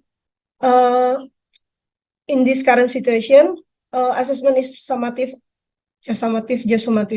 Now, summative assessment is we give emphasis informative or supportive, so we can give feedback in learning. And in evaluation, there is standards assessment. Now, assessment based on portfolio or what the student did.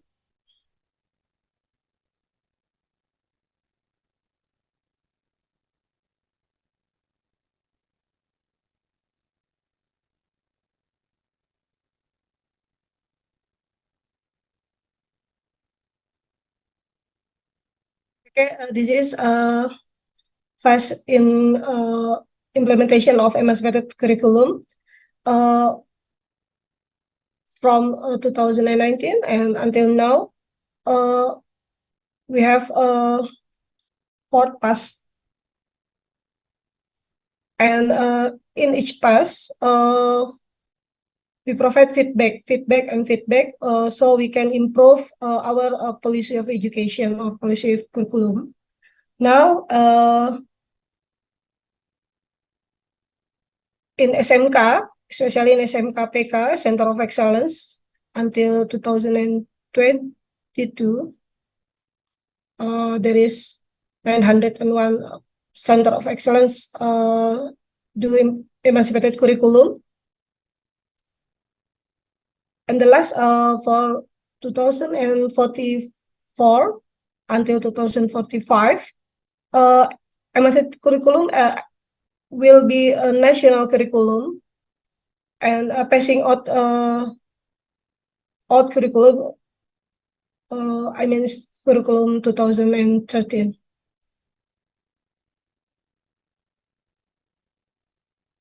Okay, the need, this is conclusion, the need for an improvement curriculum, better quality instruction, and will design implementation to ensure the students across the breadth and the diversity of Indonesia have improved opportunities to learn at school. This is crucial if Indonesia is to address the persistent issue of educational attainment and learning loss. And by promoting emancipated learning policy in vocational school, Indonesia can develop a skilled workforce that is ready to embrace the challenge and opportunities of the Industry 4.0 era.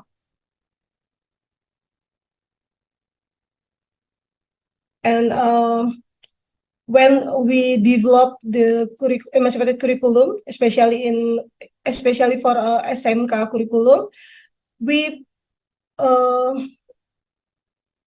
involve from the industry. We have we make matching between SMK and industrial needs. Okay, thank you, Butri.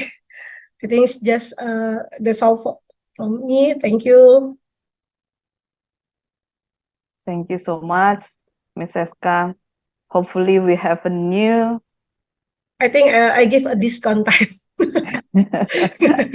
It's okay. We are familiar with this kind of curriculum. Hopefully the others can understand well also about this. Okay, last but not least, we move on to the last speaker. It's from Indonesia School Representatives, Mrs. Diana Mahfiatus Salimah, MP.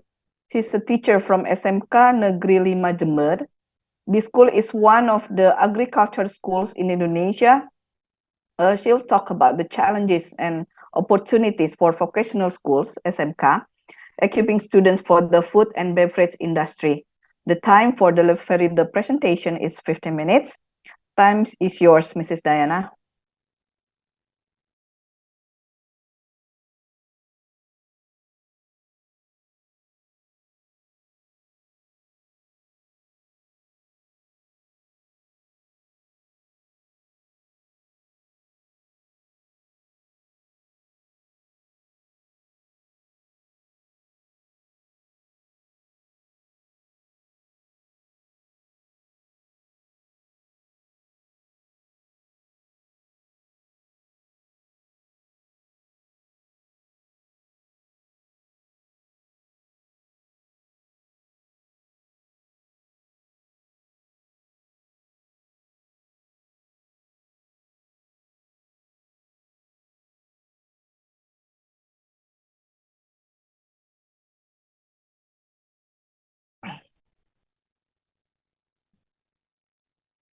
Assalamualaikum.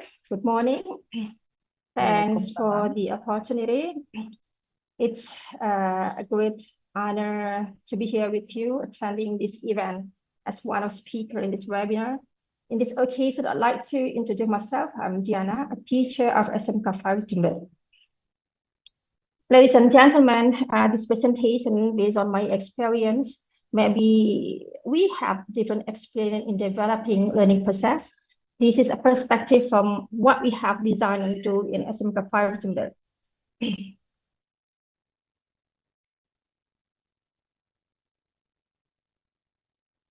First,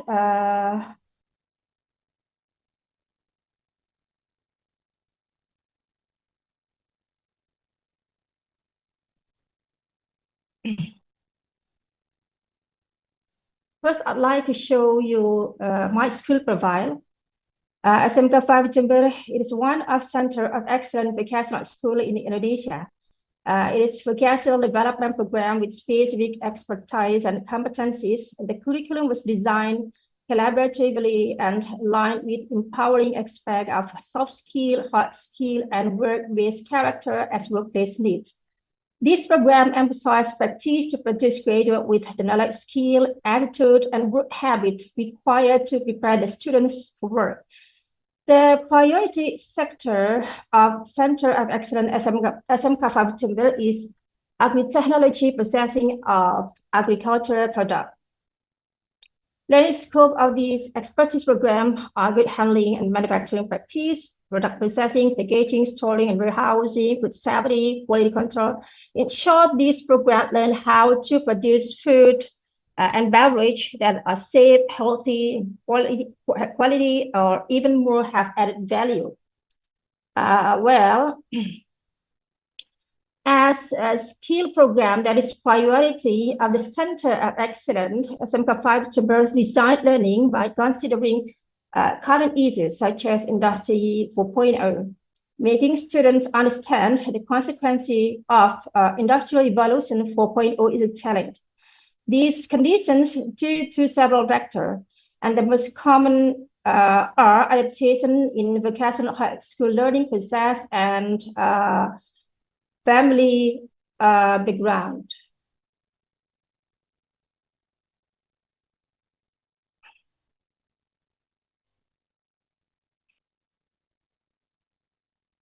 Sorry. Oh.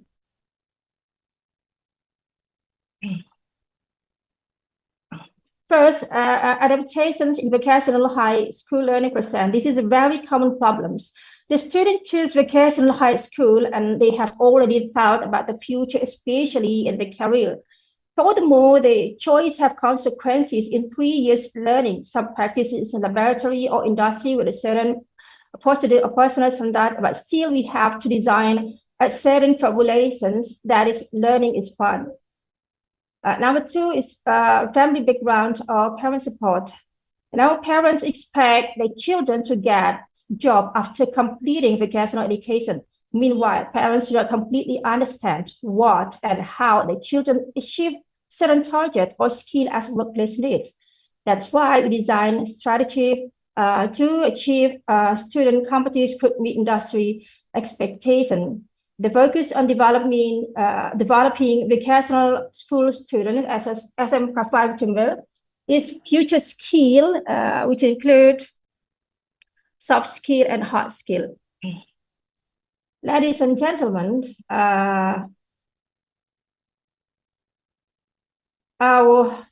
we have like to share the 5 strategies we developed to overcome these problems. They are introductions, expertise program, industrial visit, guest teacher, internship program, learning design that involve curriculum synchronization and block system.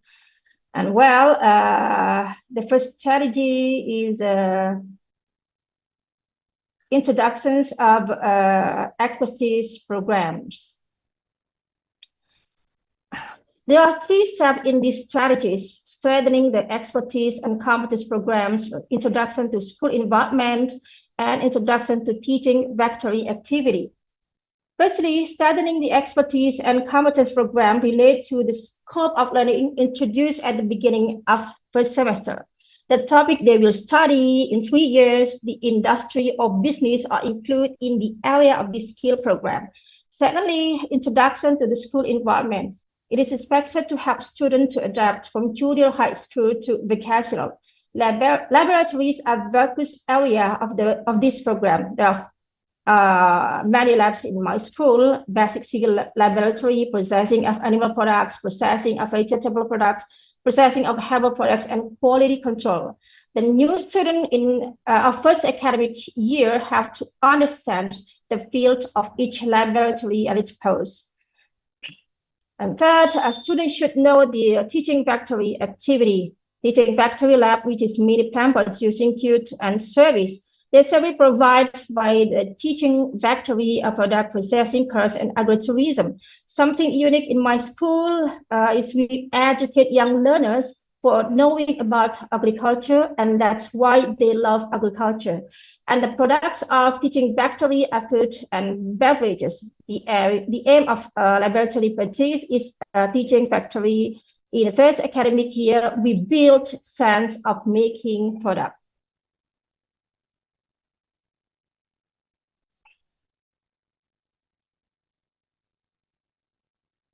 And then coming up number 2 is, number 2 is industrial visit. We here at SMK-5 Jember believe that industrial visit is an essential part of the vocational high school academic curriculum. Educational tours to industry provide an opportunity for students to see and experience real work situations of processing. Industrial visit is one of priority at first academic year student. The student learn about the latest technology trend and make up demand about the future job or area of interest. It also helps students to combine the theoretical knowledge of food and beverage processing with the practical knowledge of its actual functioning and explore first-hand look at how the industry works, how industry operates, and they can learn about safety procedures and protocols that are necessary in industrial setting. They explore more about the different aspects of the food beverage industry and learn about the different types of jobs that are available. And the next is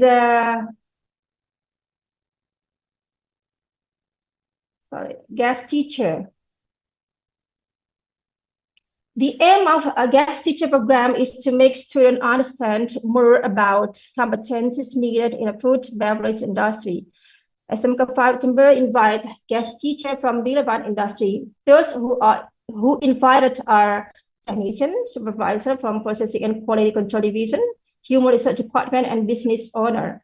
Guest teachers would explain qualifications and competencies needed when the students have charges become employee after completing their study, and also provide an opportunity to fulfill the passion to be entrepreneur.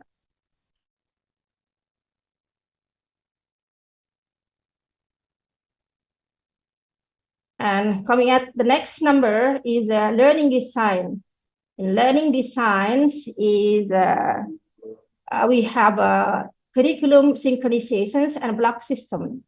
In curriculum synchronizations in vocational school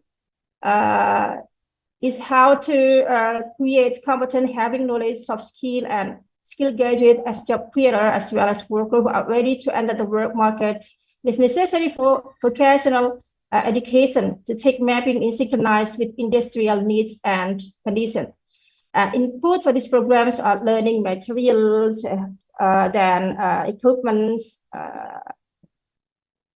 equipment and teaching factory activity. And then coming at the second one is block system. We have block system in our department. The aim of this program is to give experience to students for working hours. The system conducts 2 days in a week. We teach the student one at a time consecutively, at least for weeks each. So the expertise concentration subject will be on rotations. Students have 1 class per day, which means they can be made more focused on their subject.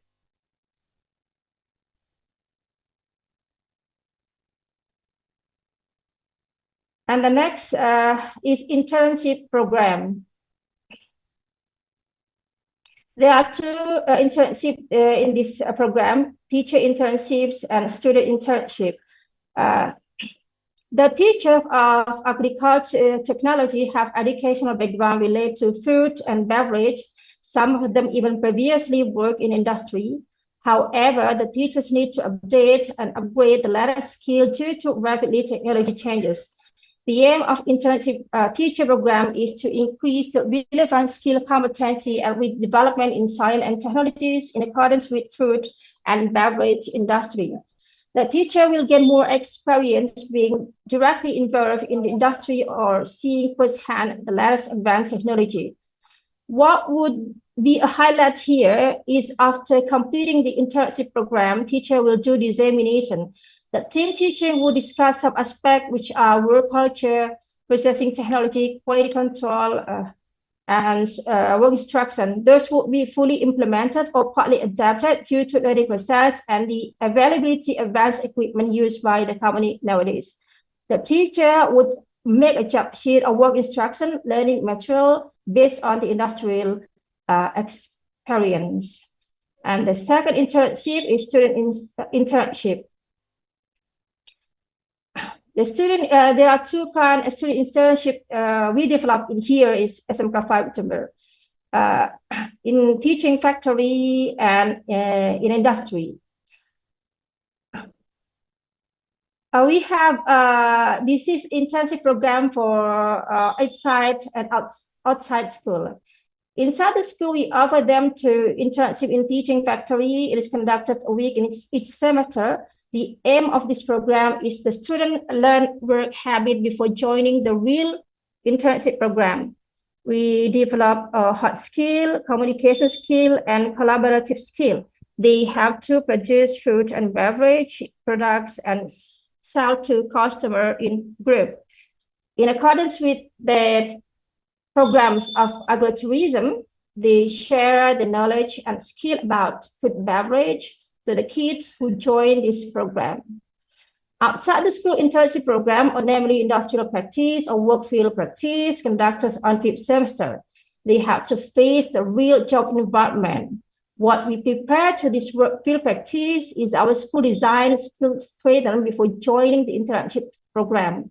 The teacher, as counselors, take the students' competencies such as how to communicate, make report, and do some work practice in laboratory. And then counselor has to monitor students' activities during internship. Based on the result of monitoring, there will be improvement for the next year field practice. Ibu, the time is 2 more minutes. Oh, okay.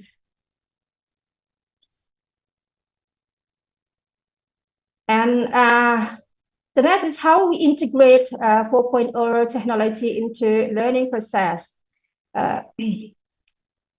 Now, in teaching learning process, we apply technologies such as finding many sources or events from reputable web platform.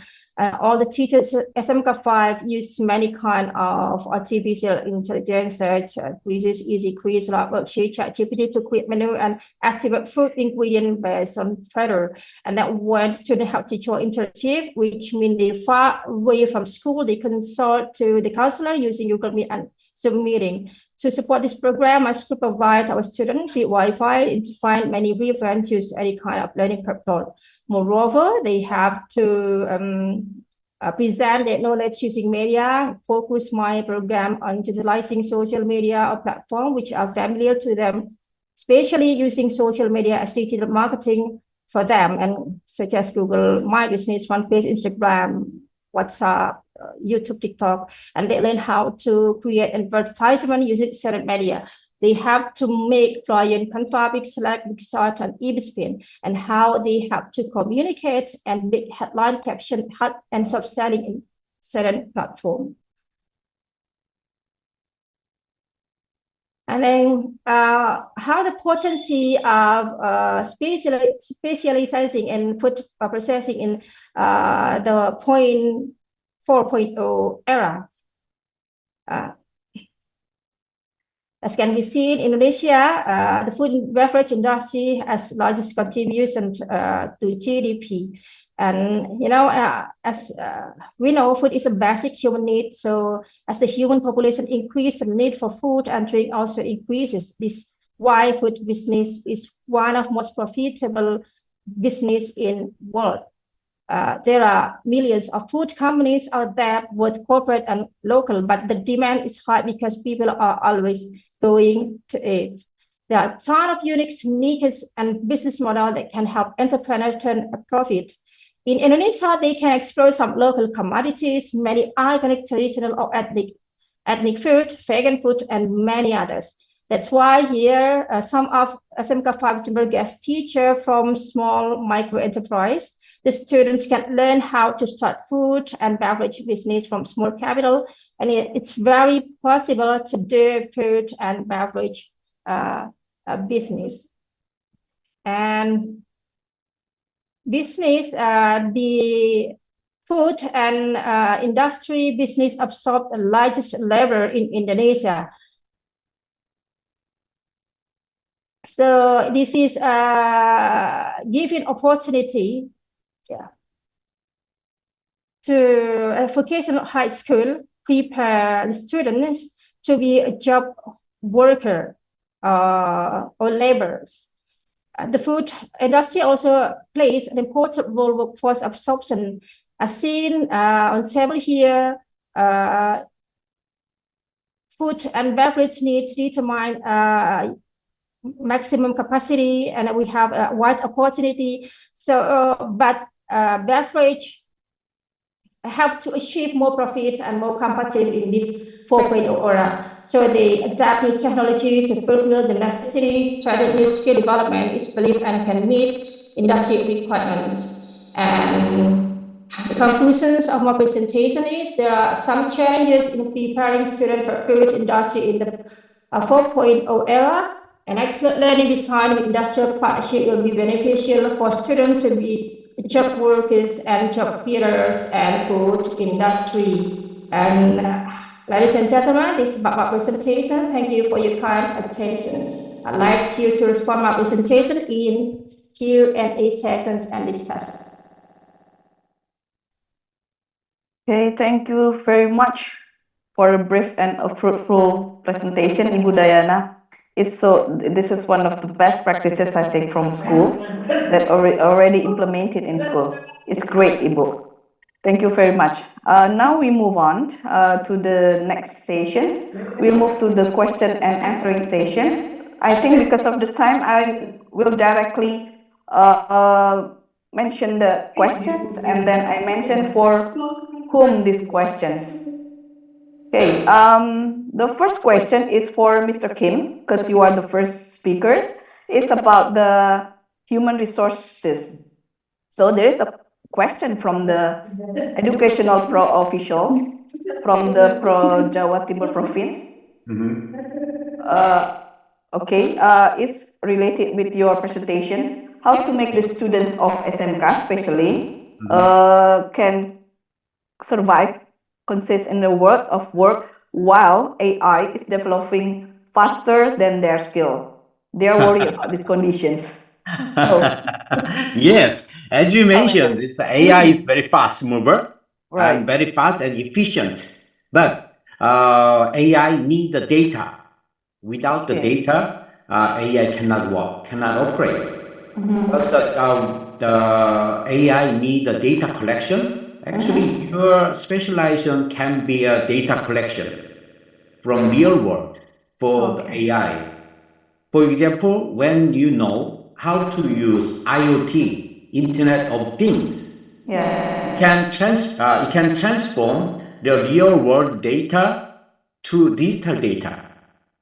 Thus, when you learn how to use IoT, you can use IoT to collect all the data from the real world, and then you can send the data to the AI. Then AI can analyze it, and then AI can provide some solution. For example, in coffee business, in cocoa, maybe coffee, as you mentioned, local coffee shop quality of coffee is not good enough to satisfy the Western and then the Korean customer because of the quality, because of the roasting temperature and moisture and the others, as you mentioned.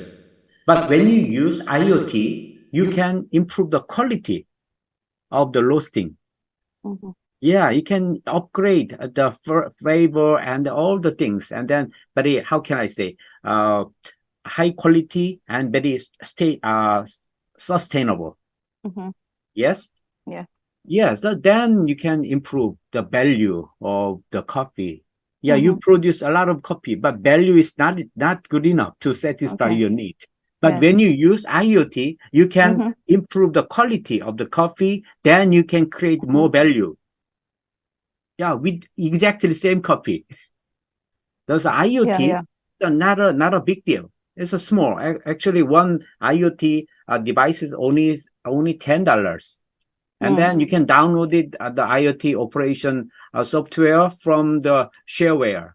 And then you can learn, maybe case by case. After 1 month or 2 months, you know how to use IoT improperly. Then you can measure the temperature of the roaster and the moisture all together. And then you can analyze it with a more scientific way. That is one of the examples. That's how students need to learn the physical skill, how to roast and how to do it in real world. At the same time, they need to know how to use IoT or digital skills. Then they will figure out how to integrate the digital skill and physical skill together. Then you can create real value. Actually, the coffee and the cacao expert, there is a lot of issue. I agree with you. But actually, our starting point is a skill development. Because we need to start from the skill development. Then we can escalate one by one, step by step. Then you can figure out how to do it. If we have too many things, too many complicated political and social issue, very difficult to make any change. Thus, we are skill development expert.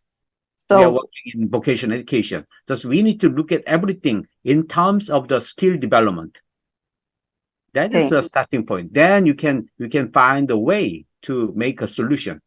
Because right now we have opportunity to O2O, online, offline connection, the digital and physical scale connection. Then we can find very good way. But technically it's not that much difficult because all the solution already developed. Thus we need to know these things. Actually, I make only 10-minute presentations. Yeah, hopefully when you are coming here, you can share more. I will make a full version of the presentation. Yes. So even while the AI development is growing faster, so we still have to catch up, right, for the skills development. Sure. Skills needed, the human resource also, right? Yes. So it's not just depend on AI. The Industry 4.0, we don't need the big money for innovation. Okay. Yeah, this is one of the advantage of the Industry 4.0. Size doesn't matter. Yeah, smart way of thinking.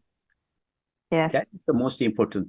Yes. Okay. Thank you, Mr. Kim. Now, because you mentioned about the cocoa, there is one more question. It's about directly asking about the cocoa. I think so. I go to Pak Nur, Mr. Nur. Do you think there is a specific different taste of cocoa or coffee if they use modern or modern and traditional machine? It's more delicious or what? You said that way. All right. So thank you. So this is a really interesting question actually, and I will try to comment on Mr. Kim's statement just now. Yes, we are right, Mr. Kim. And in the AI of technology of AI, we should not reject them. We should embrace. I think embrace by take a fully advantage of that technology. Take a fully advantage of this development to improve our coffee and cocoa sector. And yes, so in relation to this question, actually, if we proceed it with advanced machinery, if we proceed with the traditional, is there any differences or not? So there is a differences actually. If we want to expand our market, to a specific demand, to specific characteristic of the country, we need to use the advanced machinery, especially with AI integrated technology. Just like Mr. Kim, if I ask, do you like Arabica or Robusta? And do you like it's sour or not really sour? Or do you like it's a bit astringent or not? That AI technology can provide us with that kind of information. And we can actually proceed the coffee in a specific manner using advanced machinery to get that specific characteristic. So the things, if we use the advanced machinery, one will be the consistency of the quality. And then the second is the traceability. And the third is we can automate the machine to produce a coffee or cocoa with specific properties. So that is the importance of using advanced technology. But in Indonesia, actually, if we talk about customer in Indonesia, they still cannot really doesn't care about the processing. They just like, oh, it's coffee, it should be bitter and sweet. That's what we drink. And then I don't care about the acidity, I don't care about the astringency, I don't care about the flavor. As long as it's coffee, I drink it. But it's different from Indonesia. The perspective of another country will be so different.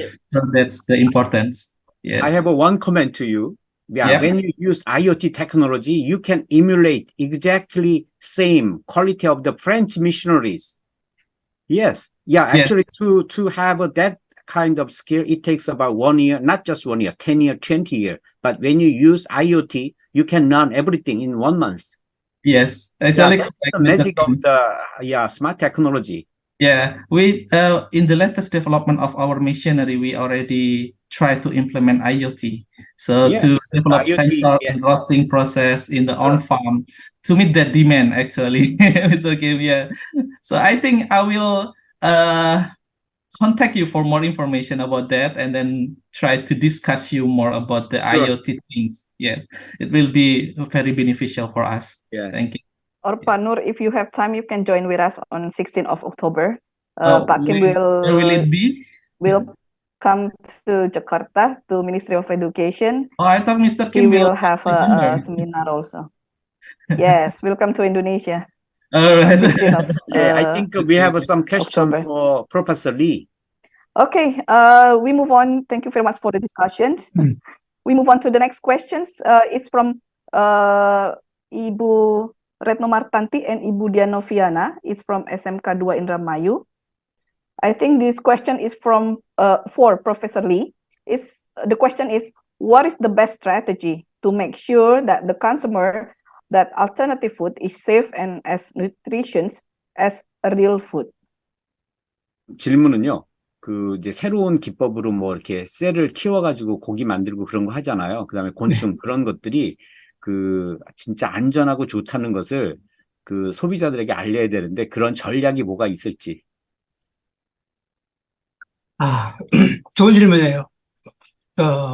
일단 아직까지는 이런 배양육이라든지 미생물 반류라든지 세포 배양육이 아직까지는 이렇게 대중화된 건 아니에요. 그래서 지금 비건 이렇게 채식주의자들한테 이렇게 조심스럽게 좀 접근하는 상황인데, 앞으로 환경이 이제 크게 변화가 되잖아요.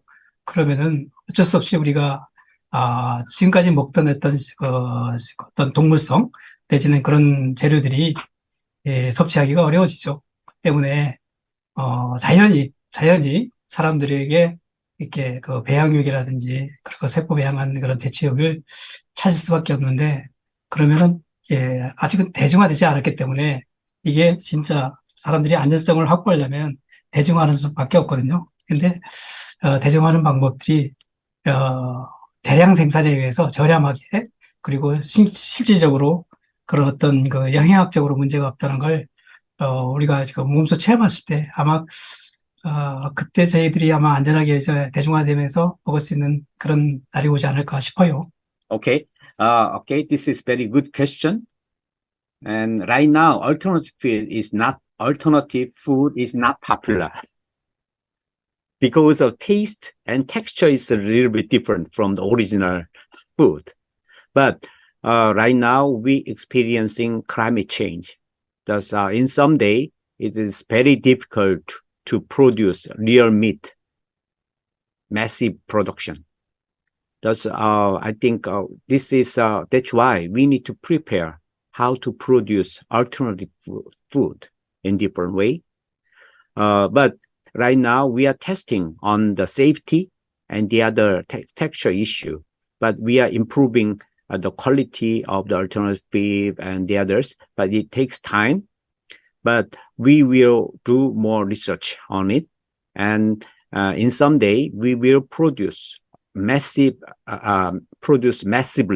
that alternative food. Then we will have an opportunity to eat or buy that food from the market. Thank you. Thank you. Okay, thank you so much for the explanation, Professor Lee and Mr. Kim. Last but not least, the last questions I think for this webinar is from for Bu Eska and Bu Diana. Is related with the curriculum and also the implementation in the lesson plan in the school. So the first question is from Dianoviana TS from SMK Negeri 2 Indramayu. Says that about the AI in the future will hold the best role. So do you think that the government should insert the AI improvement in SMK curriculum? That's related curriculum. Bu Diana, mungkin you can jump in also for the question from Ibu Mutiara from SMK Negeri 14 Kota Bekasi.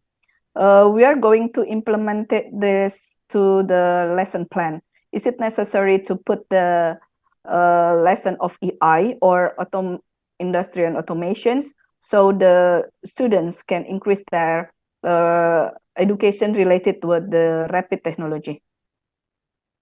Okay, so first perhaps Bu Eska and then next Ibu Diana. Okay, thank you, Putri. For the Indonesian teacher, the government just provide framework So if you want to integrate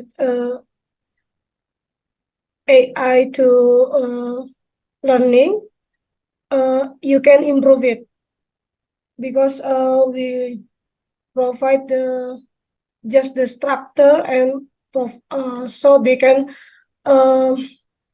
integrate the learning with the AI. That's all from me, Putri. Okay, thank you, Bu Eska. Bu Diana?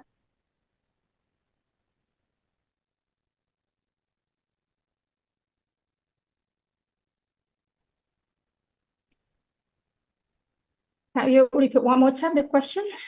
Ya, itu kan bukannya last question. Okay. Perhaps I repeat it also in bahasa. Jadi ketika kita mengaplikasikannya dalam KBM, apakah perlu menambahkan materi atau mapel AI atau otomasi industri agar peserta didik bertambah pendidikan percepatan teknologinya? Okay. Thank you for the questions. Of course, the use of artificial intelligence, we have to state in lesson plan. Step by step.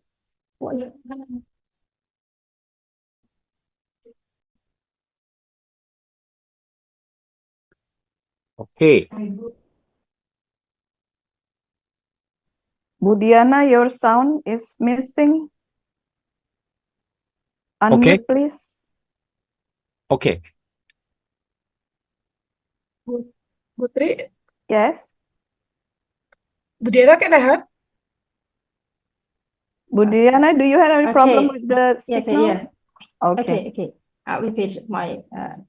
Okay, of course, the use of AI is important in a lesson plan, and we have to state in step-by-step process. And in SMK-5 Chamber, we have additional subject which we have to use this artificial intelligence is digital marketing. So they familiar use this AI in food industry. We can use AI for beginners like ChatGPT. We can take a photo, and this AI will detect the ingredients, and then we can ask the most popular food in your area, and the ChatGPT will answer it. It can estimate what kind of business what you have to do in the future. So it is possible for us to use the AI, especially for beginners, because in Jimber, maybe what we face is not really actually the same experience as yours, but we face wide gaps, and we have to compromise. We have wide gap student background family. Some others have a support smartphone, and some others not. And in Jimber, we have a wide range of diverse topography in the coastal, lowland, and highland. And the topography info internet connection, and some students have report poor connection, internet, and other reports no signal. So we have to compromise it. We use AI for beginners, just for beginners, and we have to teach them use marketplace, because this is a platform they need in the future if they want to sell their product. So yes, you have to step-by-step process in lesson plan. Thank you. Bu Eska, we would like to add another comment. Okay, thank you, Putri. Okay, I think the school no need to add the subject, but SMK should improve their goals in learning. And the school can improve in extracurricular, co-curricular, and extracurricular with the IA issue. So I think no need to add subject. Thank you, Putri. Okay, Mr. Kim, you would like to add another? Yes, actually, as you mentioned, actually most of the student and the school interested in how to use AI and AI. But when I look at the Korean experience, and then not just Korean, but also United States education, digital education, most important thing is data. Because we need to know how to use data, how to collect data, how to analyze data. That is the beginning of the AI technology. Because right now, ChatGPT and the other applications are available, but that is not an AI technology. That is how to use AI. But right now in Korea, we as I mentioned, we use IoT because we need to connect to the AI through IoT. That is an important matter. Okay. And then they need to know data. They need to understand data. They need to know how to use data. Then they can use the other AI and the big system effectively. Because now I think so sometimes the student can use some ChatGPT and Bing or the other things, but most important is they need to know the importance of data and data collection, data analysis, and data way of scientific thinking. That is a beginning of the thing. And then when they have that kind of competency, when they look at the food industry, they will figure out how to connect their digital competency to physical or food industry and the other skill together. Okay, I will continue this discussion when thank you very much, Mr. Kim, for more explanations on 16th of October, right? Yes. You will continue your discussions. Yes. Okay, I think because it's timing running out, we have reached the end of the presentations. I would like to say thank you once again to all speakers for the great presentations and to the audiences for their active presentations. Thank you for your attention. Hamsa Hamida. Next, I'll hand on the next session to the master ceremony. Wassalamualaikum warahmatullahi wabarakatuh. Waalaikumsalam warahmatullahi wabarakatuh. Thank you, Ms. Istri, and thank you to all speakers for the interesting presentation. Throughout this event, we have gained valuable insight into how the Industrial 4.0 concept can be applied within the food and beverages industry. The food and beverages sector is a vital part of our daily lives, and by the understanding how the technologies and innovation can enhance efficiency and quality of this industry, we can pave the way for the brighter future. We would like thanks to all participants of the international webinar who have participated in today's activity. Hopefully, this webinar could be a source of inspiration and motivation for all of us. Let us together realize qualified and beneficial vocational education for the future of our nation, surely. Once again, I inform you all participants who are willing to have a certificate of this participation in this webinar. You can fill the form on link on the screen on YouTube, and we will pin it on the comment section on YouTube.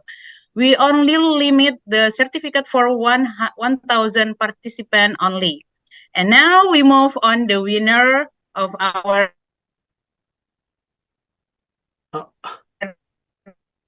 the prize. Ding, ding, ding, ding. Okay. Yeah. You can look at on the screen. We have 10%.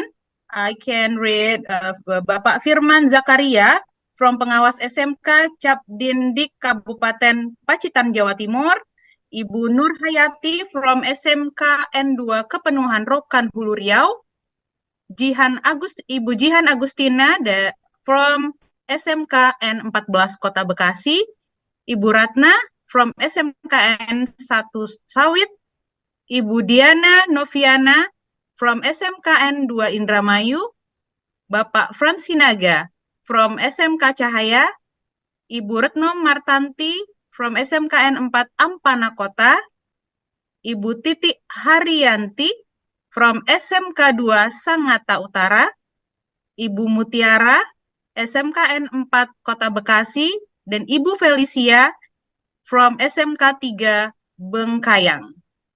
Congratulations to the winner of the door prize. Thank you to participate actively in this webinar. Don't forget you can contact our contact person by WhatsApp chat to claim your prize. Yeah. Okay. Okay, I will bring good gift. And for all participants, Good yes, gift for and the don't 10, worry.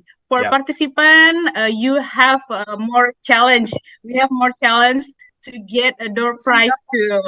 Yeah, we actually have some more prize to share, but our time here is limited, so we're gonna make a challenge.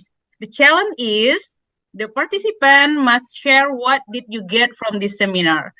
What the new insight, your talk, or your experience in this sector you can get about a food and beverage sector. So after this seminar, you can make content on Instagram and then tag our account at Direktorat SMK.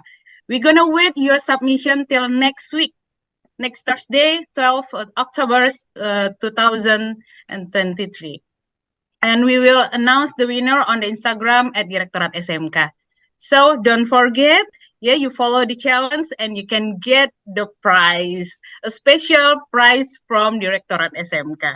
So, ladies and gentlemen and all participants, on behalf of the organizing committee, we extend our heartfelt gratitude to all of attendees of the webinar Internasional. Your presence and your participation have made today a remarkable success. I'm Agri Cynthia Pratiwidharma. It has been my pleasure to be part of this event. Thank you and have a great day. Kamsahamnida. Annyeonghaseyo gapsipsio. Wassalamualaikum warahmatullahi wabarakatuh. Okay, thank you. Thank Thank you. you. 감사합니다. 고맙습니다. See you later. 네, thank you so 감사합니다. much. Okay, 감사합니다. Makati.